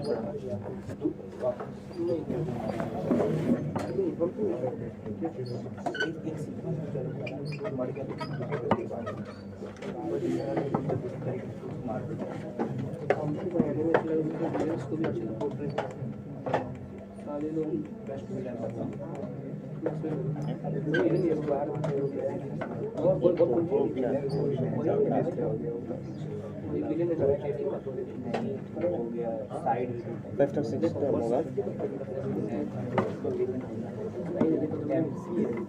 तो भाई यहीं पे एक्सप्लेन कर दो इस बात ताकि हम लोग क्वेश्चन कम से कम बनाए आ रहा टेंशन नहीं, क्योंकि भाई फिर इसको अलग से याद करें कि आगे से टर्म कितना तो पीछे से कितना, इससे बेटर क्या होगा कि हम लोग किसी बात को समझ जाए। आप देखो जरा सा ये टर्म एक्सपेंशन तो देख रहे हो ना, ठीक है, ये आगे से पहला टर्म पीछे से पहला टर्म दिख रहा हो ना, कितना दिख रहा है बी पावर एन। फर्क क्या पड़ता है, जो पावर आगे से ए पर है वो पावर पीछे से किस पर है बी पर है। तो भाई अगर हमको पीछे से लिखना है यानी एंड से टर्म लिखना है तो हम a प्लस बी का एक्सपेंशन के बजाय b प्लस a का पावर n का एक्सपेंशन लिखेंगे। और फर्क पड़ेगा क्या? देखो तो आप जरा एक्सपेंशन बताओ क्या होगा। पहला वाला n0 b का पावर, अगला वाला क्या होगा देखो तो n1 b का पावर n - 1 a का पावर है ना, फिर n2 b का पावर n - 2 a का पावर हुआ ना। अब जरा सा देखो तो ये टर्म एग्जैक्टली यही है कि नहीं? नहीं फर्क है। -0 NCM फर्क क्या पड़ता है? NCR = NC, इसीलिए तो बात दिक्कत नहीं है, करेक्ट ना। अब देखो तो ये टर्म जो है एग्जैक्टली यहाँ नजर आ रहा है ना, और ये वाला टर्म कहाँ नजर आ रहा है? तो अगर पीछे से टर्म लिखना है एंड से तो क्या करेंगे? a प्लस b की जगह किसका एक्सपेंशन करेंगे? b plus a। इसका तो सोचना क्या, फिर इसके अलग से कोई हम लोग टेक्नोलॉजी थोड़ी बनाने वाले कि रट ले हम लोग पीछे से कितना टर्म हो, जरूरत ही नहीं, ठीक है। अब जरा सोचो क्वेश्चंस के बारे में कि क्या कर सकते हैं। तो भाई हमारा एक्सपेंशन किसका दिया हुआ है? सॉल्यूशन की बात अगर करें आई कैन सी लिखा है x का पावर 1/3 प्लस 1/2 into 3 का power 1/3 whole power obviously same होगा ये ना एक्सपेंशन है। आगे ध्यान दो, आगे से कितना एक्सपेंशन अब पे ध्यान दो, ये क्या होगा? तो आई कैन सी ये होगा 9c4 कितना होगा 9c4, यहाँ से 2 का पावर 1/3 9 - 4 ठीक है इनटू 1/2 इनटू 3 का पावर 1/3 होल पावर कितना 4 कितना लिखेंगे। अच्छा अगर पीछे से लिखना है तो इसी चीज को लिखेंगे 1/2 इनटू 3 का पावर 1/3 है ना प्लस 2 का पावर 1/3 होल पावर 9। अब बताओ t5 डैश, इसको डैश बोल रहे हैं क्यों? क्योंकि पीछे से लिख रहे हैं। ये क्या लिखेंगे बताओ जरा। आई कैन सी 9c4 और फिर कितना तो 1/2 3 का power 1/3 whole power 9 minus 4 into 2 का पावर 1/3 का पावर कितना? सही है ना? क्या चाहिए हमको? रेशियो किसका? तो d power d5 by d dash ये ना चाहिए। आप देखो तो 9c4 क्या हो जाएगा? तो इसकी तो जरूरत हमको है नहीं, जरूरत किसकी है? तो इन दोनों की। अब लिखो जरा सा, क्या लिखोगे? बाय कैंसिल यहाँ से लिखेंगे 2 का पावर 5/3 लिखेंगे ना। बाय कितना? बाय लिखेंगे 2 का पावर 4 इंटू 3 का पावर 4/3 डिवाइडेड बाय, उल्टा लिखना है उसको लिखेंगे तो पहले आएगा कितना? तो 2 का पावर 4/3 ठीक है, और फिर यहाँ पे 2 का पावर 5 इंटू 3 का पावर 5/3 एक करना। अब क्या करें? तो कैंसिलेशन सॉल्यूशन मिलेगा। कैंसिलेशन में क्या दिख रहा है? ये तो कैंसिल, देखो ये 2 है ना। उसके बाद क्या होगा? तो 2 एक जगह इकट्ठा करते हैं, 3 एक जगह, तो 2 का पावर बड़ा कहाँ दिख रहा है? देखो तो ऊपर ही दिख रहा है नहीं, तो कितना हो जाएगा? तो 2 का पावर 1 प्लस 5/3 माइनस 4/3 ठीक है, और 3 का पावर कितना दिख रहा है? तो 5/3 माइनस 4/3 ये ना है, और कुछ है नहीं ठीक है। अब देखो तो जरा ये वैल्यू कितना हो गया? माइनस 1/3 यानी 2 का पावर 2/3 सही है, गलत दिखे? अच्छा नहीं, गलत हो गया ना, ये 1/3 पॉजिटिव आएगा, ये कितना होना चाहिए? 4/3 ठीक है, नहीं ना होगा। और उसके बाद इसका वैल्यू कितना आएगा? 3 का पावर 1/3 सही है ना, यानी हम ये लिख सकते हैं 2 इंटू यहाँ से हो जाएगा 6 का पावर 1/3 ये आएगा, ये होगा सही टेंशन ध्यान पीछे के ज़्यादा अच्छा तरीका है उसको उल्टा कर दे, उसको यहाँ जिससे आगे है ना पूरा वैल्यू निकाल ठीक है। यानी इस कॉन्सेप्ट को ध्यान में रखना कि अगर एंड से लिखा टर्म नंबर तो हम कुछ नया काम नहीं करेंगे, बस जो पहला टर्म है उसको दूसरा बना देंगे, जो दूसरा टर्म है उसको है ना, क्योंकि पावर इंटरचेंज होगा और उससे ज्यादा कुछ थोड़ी होगा।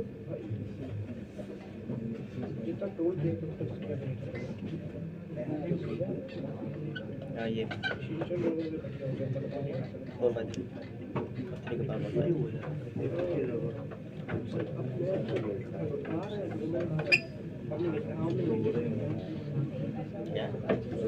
ठीक है, खुद बनाए लेकिन खुद बनाए उसका सेम चीज़ वैसे सर बोले वैसे किया पलट दो इसको और क्या 2 लाइन इतना बड़ा बड़ा खाली क्यों ले जा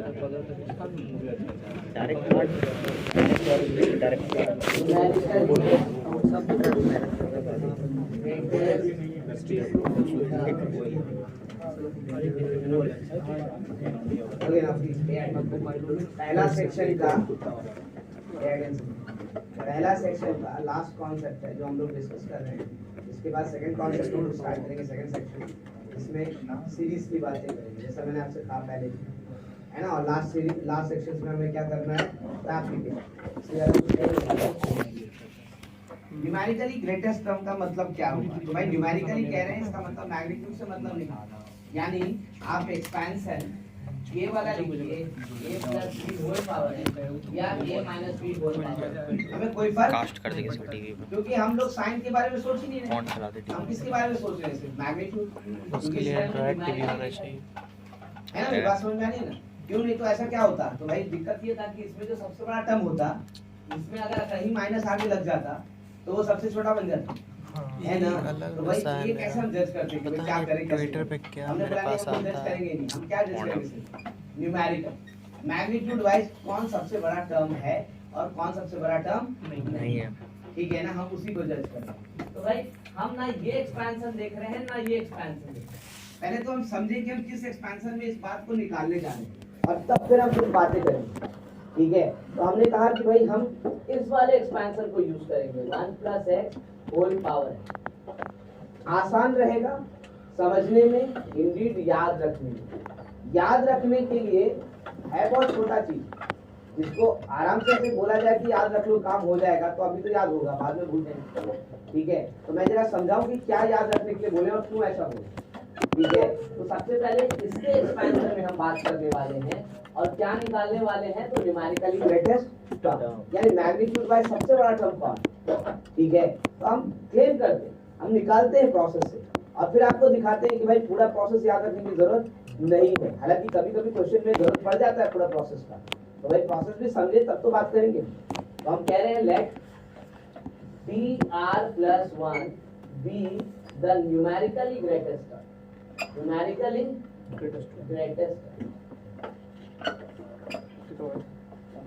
मान लेते हैं तो भाई अगर ये न्यूमेरिकली ग्रेटेस्ट टर्म है तो इसका मतलब तो ये हो गया कि मैग्नीट्यूड जो होगा TR+1 का वो बड़ा होगा किससे, तो TR मतलब अपने पहले वाले टर्म बड़ा होगा या बराबर होगा, छोटा नहीं हो सकता, पक्का ना।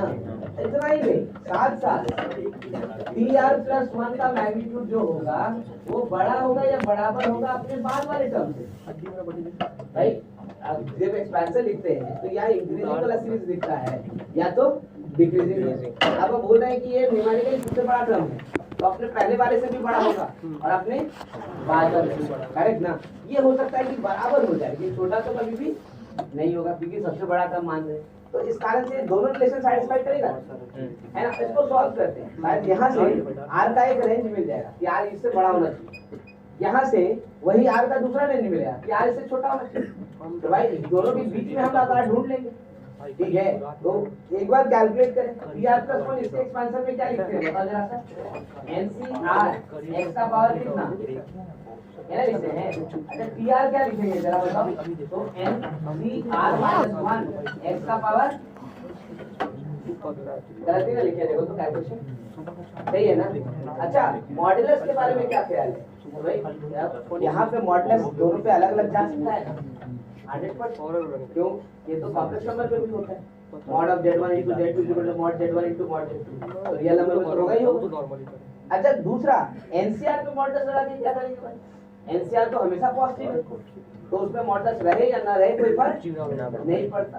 तो भाई ये जो मॉडुलस है ये सिर्फ और सिर्फ इस पर आ जाएगा और वो भी ऐसे आएगा, देखो नहीं ये मॉडुलस की प्रॉपर्टी से होगा ना, क्योंकि mod of x स्क्वायर या x cube is equal to mod x का होल क्यूब, ठीक है। तो भाई इसी तरीके से यहाँ पर NCR-1 mod x का पावर कितना हो जाएगा r-2। अब देखो तो इन दोनों का कैंसिलेशन होगा क्या, हाँ बिल्कुल होगा, क्यों नहीं होगा, लेकिन इनइक्वालिटी है, कैंसिलेशन होता है क्या इनइक्वालिटी, अगर दोनों तरफ पॉजिटिव टर्म है तो हो सकता है उससे इनइक्वालिटी को फर्क। आप बताओ दोनों तरफ पॉजिटिव है ना, अगर न्यूमेरिकली नहीं लेते तो नहीं, ठीक है, इसलिए न्यूमेरिकली फिट किया हमने, ठीक है। अब देखो जरा इसका मतलब यहाँ NCR को क्या लिखोगे, n factorial by n minus r factorial into r factorial और ये mod x बन गया, यहाँ पे n factorial by r minus 1 factorial और n minus r plus 1 factorial, यही बच रहा था। हमने x to power mod x power r minus 1 cancel कर दी, अभी भी कुछ कैंसिल होता दिख रहा है, क्या क्या कैंसिल होगा, n फैक्टोरियल कैंसिल खत्म, ठीक है। तो यहाँ खाली बचा mod x। अच्छा यहाँ पे n माइनस r और यहाँ पे n minus r plus 1 factorial, कुछ कैंसिल होगा जरूर, कौन कैंसिल होगा, n माइनस r है ना, इसमें एक ज्यादा है तो ये बचेगा, ठीक है। अच्छा इन दोनों में कौन कैंसिल होगा, r माइनस, इसमें एक ज्यादा तो ये बचेगा, यानी हमें क्या दिख रहा है कि भाई अब हमारे पास mod x by r greater equal 1 by n minus r plus 1 ऐसा कुछ बचेगा, ठीक है। हमें क्या चाहिए था, तो खाली r का वैल्यू, अब यहाँ सारा टर्म पॉजिटिव है इसीलिए हम फ्री होकर कैलकुलेशन कर रहे हैं, बिना सोचे समझे कि इनइक्वालिटी में कर सकते हैं कि नहीं कर सकते, लेकिन चेक करते रहना, पॉजिटिव होगा तभी कर सकते हैं, नहीं होगा तो नहीं कर सकते। तो ये सबका सब तो पॉजिटिव ही है, वैसे इंटीजर भी है, नेचुरल नंबर, ठीक है। अब क्रॉस मल्टीप्लाई भी कर सकते हैं क्यों भाई नेचुरल नंबर है, ठीक है। तो I can write like n plus 1 minus r into mod x is greater equal r, सारा r एक तरफ कर दो तो देखो क्या लिखेगा, तो n plus 1 mod x greater equal r common 1 plus mod x, है ना, यानी r का वैल्यू जो होगा वो less equal n plus 1 mod x by 1 plus mod x, यानी हमको एक इनइक्वालिटी मिल गया और ये बता रहा है कि भाई अगर TR+1 सबसे बड़ा टर्म है न्यूमेरिकली तो r का वैल्यू इससे छोटा होना चाहिए, किससे? तो n+1 mod x by 1 plus mod x है ना। अब लग रहा है ना कि कोई ऐसा टर्म है जिसको याद रखना पड़ेगा। हाँ तो बिल्कुल, लेकिन कहाँ तक, किस एक्सटेंट तक, मैं जरा वो समझाऊं तो फिर बात करते हैं। इसको भी सॉल्व करना है क्योंकि इसी इक्वालिटी में तो बोला है कि छोटा हो, छोटा एक दो वैल्यू नहीं बहुत सारा वैल्यू हो सकता है, ठीक है। तो भाई हम पहले डिस्ट्रिक्ट को कर ले उसके बाद बात करते हैं। तो इसको भी उसी तरह से सॉल्व करेंगे। क्या लिखेंगे इसको? देखो तो डेफिनेटली एनसीआर आपको डायरेक्ट लिखते हैं, एनसीआर मैग्नीट्यूड ऑफ x का r greater equal NCR plus 1 mod of x का पावर r है ना। कैंसिलेशन इसका क्या, n factorial by r factorial n minus r factorial है ना, greater equal n factorial by r plus 1 factorial into n minus r minus 1 factorial into mod x।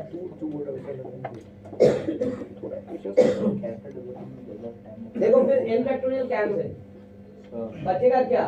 तो यहाँ बचेगा 1 by n minus r greater equal यहाँ क्या, तो mod x by r plus 1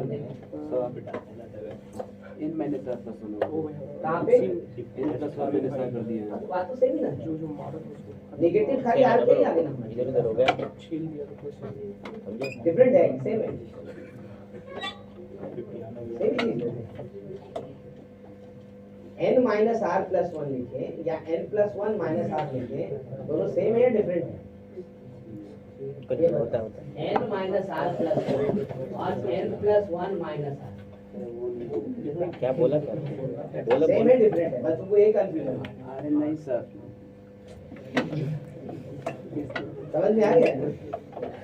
बोला क्या चलिए। भाई? अरे माइनस वो इसलिए क्यों, क्योंकि r को अलग करना था ना, है ना। तो r अलग करना था इसलिए उसको r को अलग छोड़ दिया और n प्लस 1 एक साथ रखा। ठीक है, चलिए यहाँ स्टार्ट करते हैं कैलकुलेशन। सेम थिंग यहाँ से देखो क्या हो जाएगा, तो r plus 1 greater equal n minus r mod x है ना। फिर यहाँ से कैलकुलेट करो टर्म, देखो क्या दिखेगा, तो I can right r plus 1 greater equal n mod x minus r mod x। r वाला टर्म एक तरफ लाते हैं, तो r 1 plus mod x greater equal n mod x minus, ठीक है ऐसा कुछ होगा। यानी हमको यहाँ से रिलेशन क्या आ गया, तो r का value greater equal n mod x minus 1 by 1 plus mod x। हमें एक चीज समझ में आ गया कि r का वैल्यू किससे बड़ा होगा और किससे छोटा होगा, ये हम जानते हैं, है ना।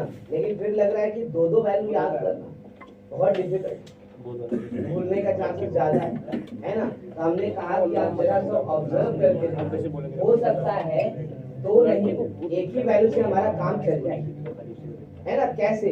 तो देखो r का वैल्यू हमेशा बड़ा होगा n mod x minus 1 by 1 plus mod x, और छोटा होना चाहिए किससे, n plus 1 mod x by 1 plus mod x।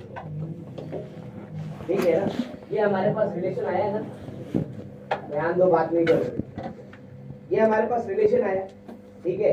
यहीं से हम फॉर्मूला बनाएंगे, लेकिन पहले इस बात को देखिए जरा। मैंने कहा ये दोनों वैल्यू अगर याद रखेंगे तभी तो सॉल्यूशन निकलेगा। क्या दोनों याद रखना जरूरी है? तो मैंने कहा अब जरा सॉल्व देखो दोनों के बीच में डिफरेंस कितना है ना, क्योंकि आज तो हमें पता है कि नेचुरल नंबर या होल नंबर, उससे ज्यादा तो और कुछ नहीं हो सकता। तो भाई इसके बीच में जितना नेचुरल नंबर या होल नंबर होगा वही हमारा आंसर है ना। अब मैं कह रहा हूँ जस्ट ध्यान से देखो, तो n plus 1 mod x by 1 plus mod x minus n mod x minus 1 by 1 plus mod x, इसका वैल्यू जरा देखो तो कितना हो रहा है, डिफरेंस समझ में तो आया। एलसीएम ले सकते हैं ना, एलसीएम लेंगे तो क्या लिखेंगे, 1 प्लस मॉड x, ऊपर क्या हो गया n mod x plus mod x minus n mod x plus 1, देखो तो कितना आ गया 1 आ गया ना। अरे तो फिर दोनों क्यों याद रखेंगे, अगर ये 2.5 तो ये कितना 3.5, अरे एक ही का डिफरेंस है। अगर ये 3.7 तो ये कितना है ना, उससे ज्यादा हमको क्या दिमाग लगाना है, तो एक निकालेंगे दूसरा अपने आप ही लिखेंगे, तो बार बार दोनों याद रखने की जरूरत नहीं है। अच्छा अगर मान लीजिए 3.7 से 2.7 के बीच में है, तो r का वैल्यू क्या होना चाहिए, 2.7 और 3 से 0.7 के बीच में जो नेचुरल नंबर होगा वही ना आंसर होगा। तो कौन सा आंसर होगा? 3 है ना। तो भाई किसको याद रखने में फायदा है, 2.7 को या 3.7 को? कोई भी रखिए। मेरे ख्याल से 3.7। क्यों? क्योंकि 3.7 का ग्रेटेस्ट इंटीजर आंसर हो रहा है ना। तो किसको याद रखने में फायदा है? इस वाले, है ना। इस वाले को आप भूल जाओ कोई दिक्कत नहीं, लेकिन इस वाले को भूलने की जरूरत नहीं है। तो भाई हम क्या करें, कैसे कैलकुलेट करें? मैंने कहा इसी कारण हम लोग स्टेप बनाएंगे देखो, और 2 स्टेप का आंसर लिखेंगे। कैसे? तो भाई जब सॉल्व करेंगे 1 + x होल पावर n में न्यूमेरिकली ग्रेटेस्ट है ना, अगर सॉल्व कर रहे हैं कैसे निकालेंगे? तो सबसे पहले हम r नहीं निकालेंगे, हम m निकालेंगे, बाद में r निकालेंगे। तो फिर स्टेप 1 ध्यान दो, calculate m, that is n + 1 mod x by 1 + इसको निकाल लो, ठीक है ना। अब स्टेप 2 आंसर लिखेंगे। देखो स्टेप 2 में हम आंसर लिखेंगे ये कैलकुलेशन के बाद।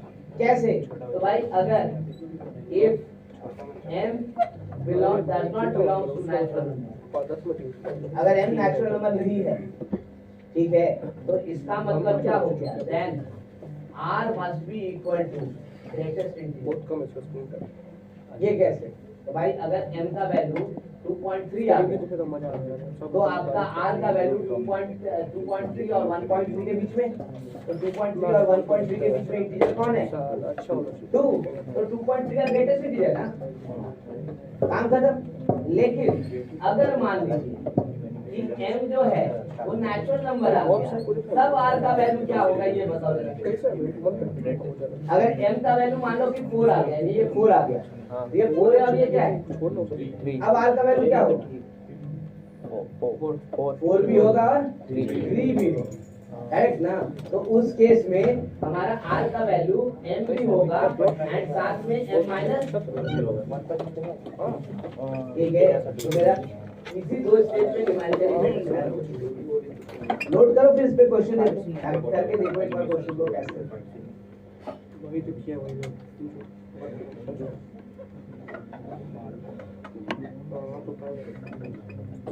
कभी कभी क्वेश्चन में मेथड का भी जरूरत पड़ जाता है, तो कैसे कैलकुलेट करें आप देख लीजिए, है ना। हाँ, अगर सिर्फ और सिर्फ न्यूमेरिकली ग्रेटेस्ट पूछ रहा है तब तो वही 2 स्टेप, उससे ज्यादा कुछ सोचेंगे भी। m निकालेंगे तब जा करके हम r का कैलकुलेशन करेंगे, और m कैसे निकाल रहे हैं? तो एक तरफ का वैल्यू याद रख रहे हैं, है ना, दोनों भी नहीं बोल रहे हैं। और क्यों वही वैल्यू याद रख रहे हैं, आई थिंक ये भी बात अब क्लियर है सबको, क्योंकि तब आराम से ग्रेटेस्ट इंटीजर लगा सकते।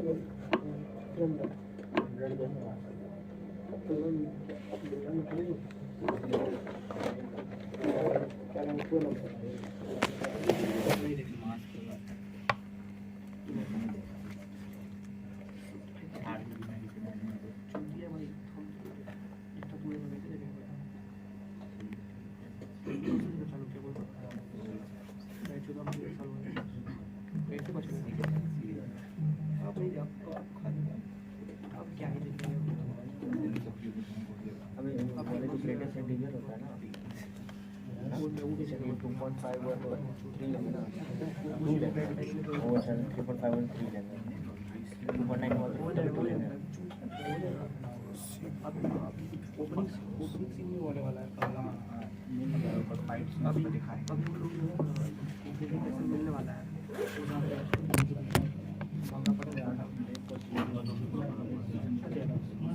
ये तो सही में मस्त लग रहा है।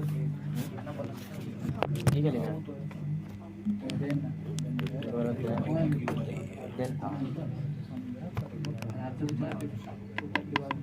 अबे 2 मिली हो गया, देन आर की बच्चे का माइनस 1 हो गया, इंटीजर का बिलोंग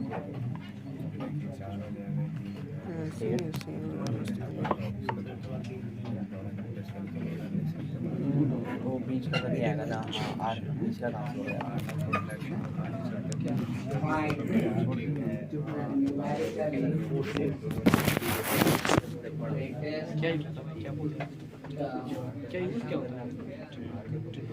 किस लिए क्या ही कुछ बोला ही नहीं, अपने आप अपने बोले बोला समझ लिया।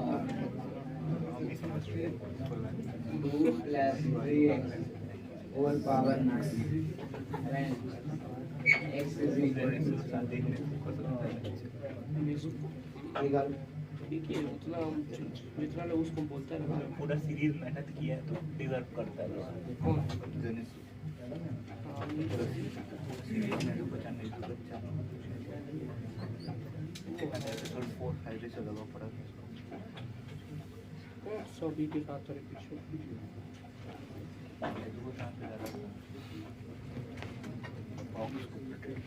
एंटरटेनमेंट आज का नाम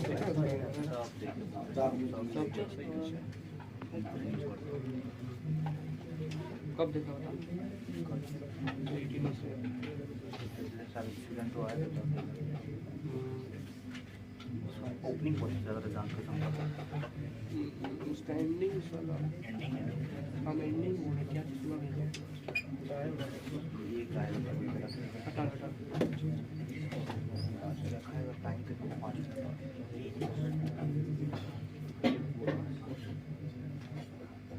बस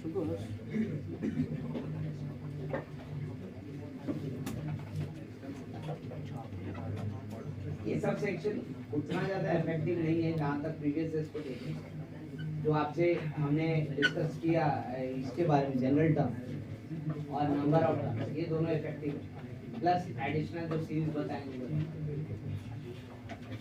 स्टैंडर्ड का तो सर रेटिंग अच्छा है हमको भी रिकमेंडेशन मिला था अभी इसमें से कौन दिया था लेकिन कॉन्सेप्ट पता भी नहीं याद जितना भी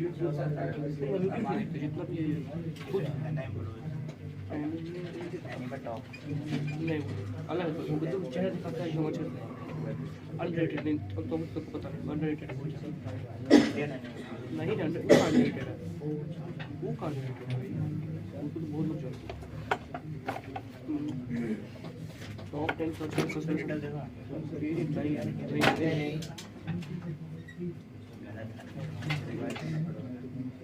डिवाइड कर देना लंबा चौड़ा नहीं है देखा 300 से ऊपर है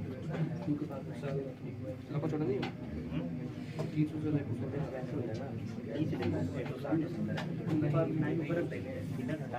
160 मुझे हमारा नया आया उसको 5000 का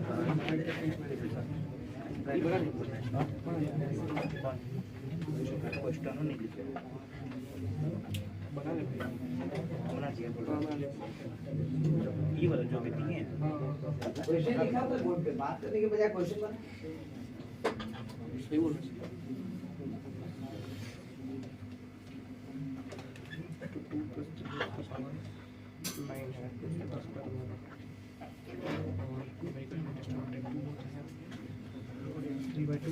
Okay. 2 plus 3 by 2 है 3 by 2 9 by 2 plus 4 by 5 plus 5 का पावर 9 एक्स्ट्रा 4 हो गया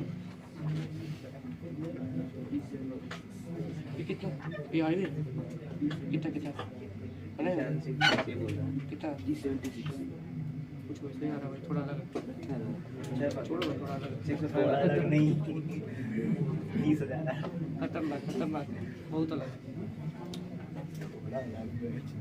कहाँ देखा कहाँ बना क्या लिखा हुआ है किलो केमिस्ट्री का देखो दो टेक्निकल बातें हैं इस क्वेश्चंस में इसको आप समझ ले तो शायद इसके बाद कोई दिक्कत नहीं।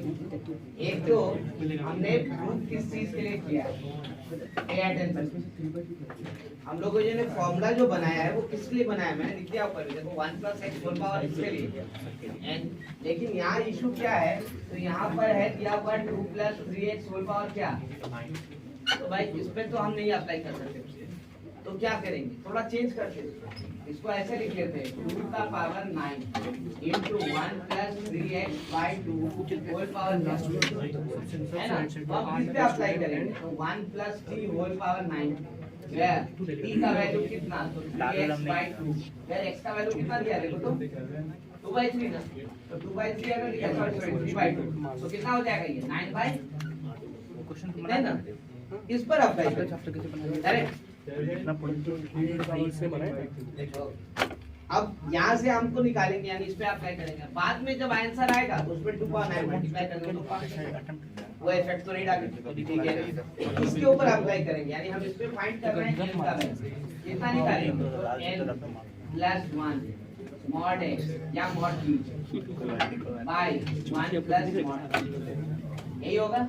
n का वैल्यू देखो कितना है 9 प्लस 1 10 mod t यानी 9 बाय 1 प्लस कितना हो जाएगा, तो mod t यानी 9 बाय, ऐसे लिखेंगे। देखो तो आंसर कितना हो गया, ये हो गया 10। ध्यान तो बात नहीं करो, 90 बाय 30, अरे ना 90 बाय 13 यानी जरा डिवाइड करो, ये तो नेचुरल नंबर नहीं है ना, this is not equal to natural. अगर नेचुरल नंबर नहीं है, क्योंकि 13 के मल्टीपल में तो नहीं आता है ना, 13 7 जा कितना होता है 91, मतलब 7 से थोड़ा कम है ना। तो आई कैन सी इसका मतलब क्लियर है कि m का वैल्यू 7 से छोटा है और 6 से करेक्ट ना। तो फिर r का वैल्यू कितना हो गया, तो ग्रेटेस्ट इंटीजर है, यानी कितना आएगा ठीक है।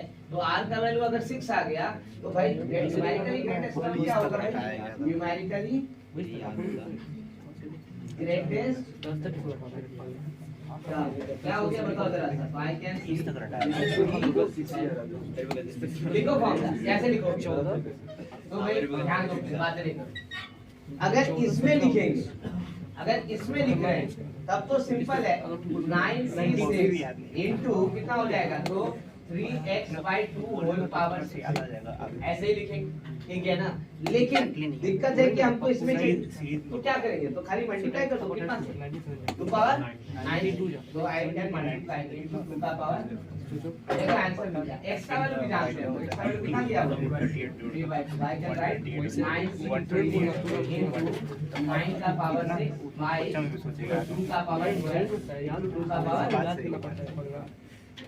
अब यहाँ से कैलकुलेट कर सकते हैं, 9c6 को 9c3 क्यों लिख दिए, LCR is equal to LC L minus R, और कैलकुलेशन आसान होगा, 9 into 8 into 7 5 क्या 6, तो कैंसिल भी हो जाएगा, 3 12 12 समझा 84 आ गया।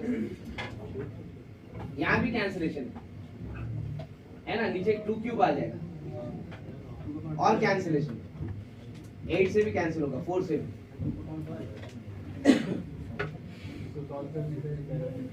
हाँ रिड्यूस हो जाएगा। न्यूमेरिकली ग्रेटेस्ट टर्म इसी को कहते हैं। नेक्स्ट क्लास में सीरीज स्टार्ट करेंगे, एंड आई होप तब तक सर्कल खत्म हो जाएगा। वो मॉडल दे ना, मॉडल देखना, मॉडल जहां से हाँ तो हंस कर पगला है, चलो दूसरे की तरफ खींचेगा, आराम ही बनता है सही है, पागल थोड़ी बता सकता अल्लाह सही। एक चीज हमेशा नोटिस करना, एक चीज हमेशा नोटिस करना कि वो वही क्वेश्चन का आंसर देगा जो सर बोल के दिया, हमेशा देखना। आज ही क्वेश्चन जो सर खुद से बना है, जो खुद से मन से दे रहा है, एक का आंसर देगा, चाहे मैथ्स जो केमिस्ट्री बोलता ही नहीं है, फिजिक्स हमेशा नोटिस करना। हम उसको अपने आंसर देखें, एग्जाम में कुछ हाथ करता है।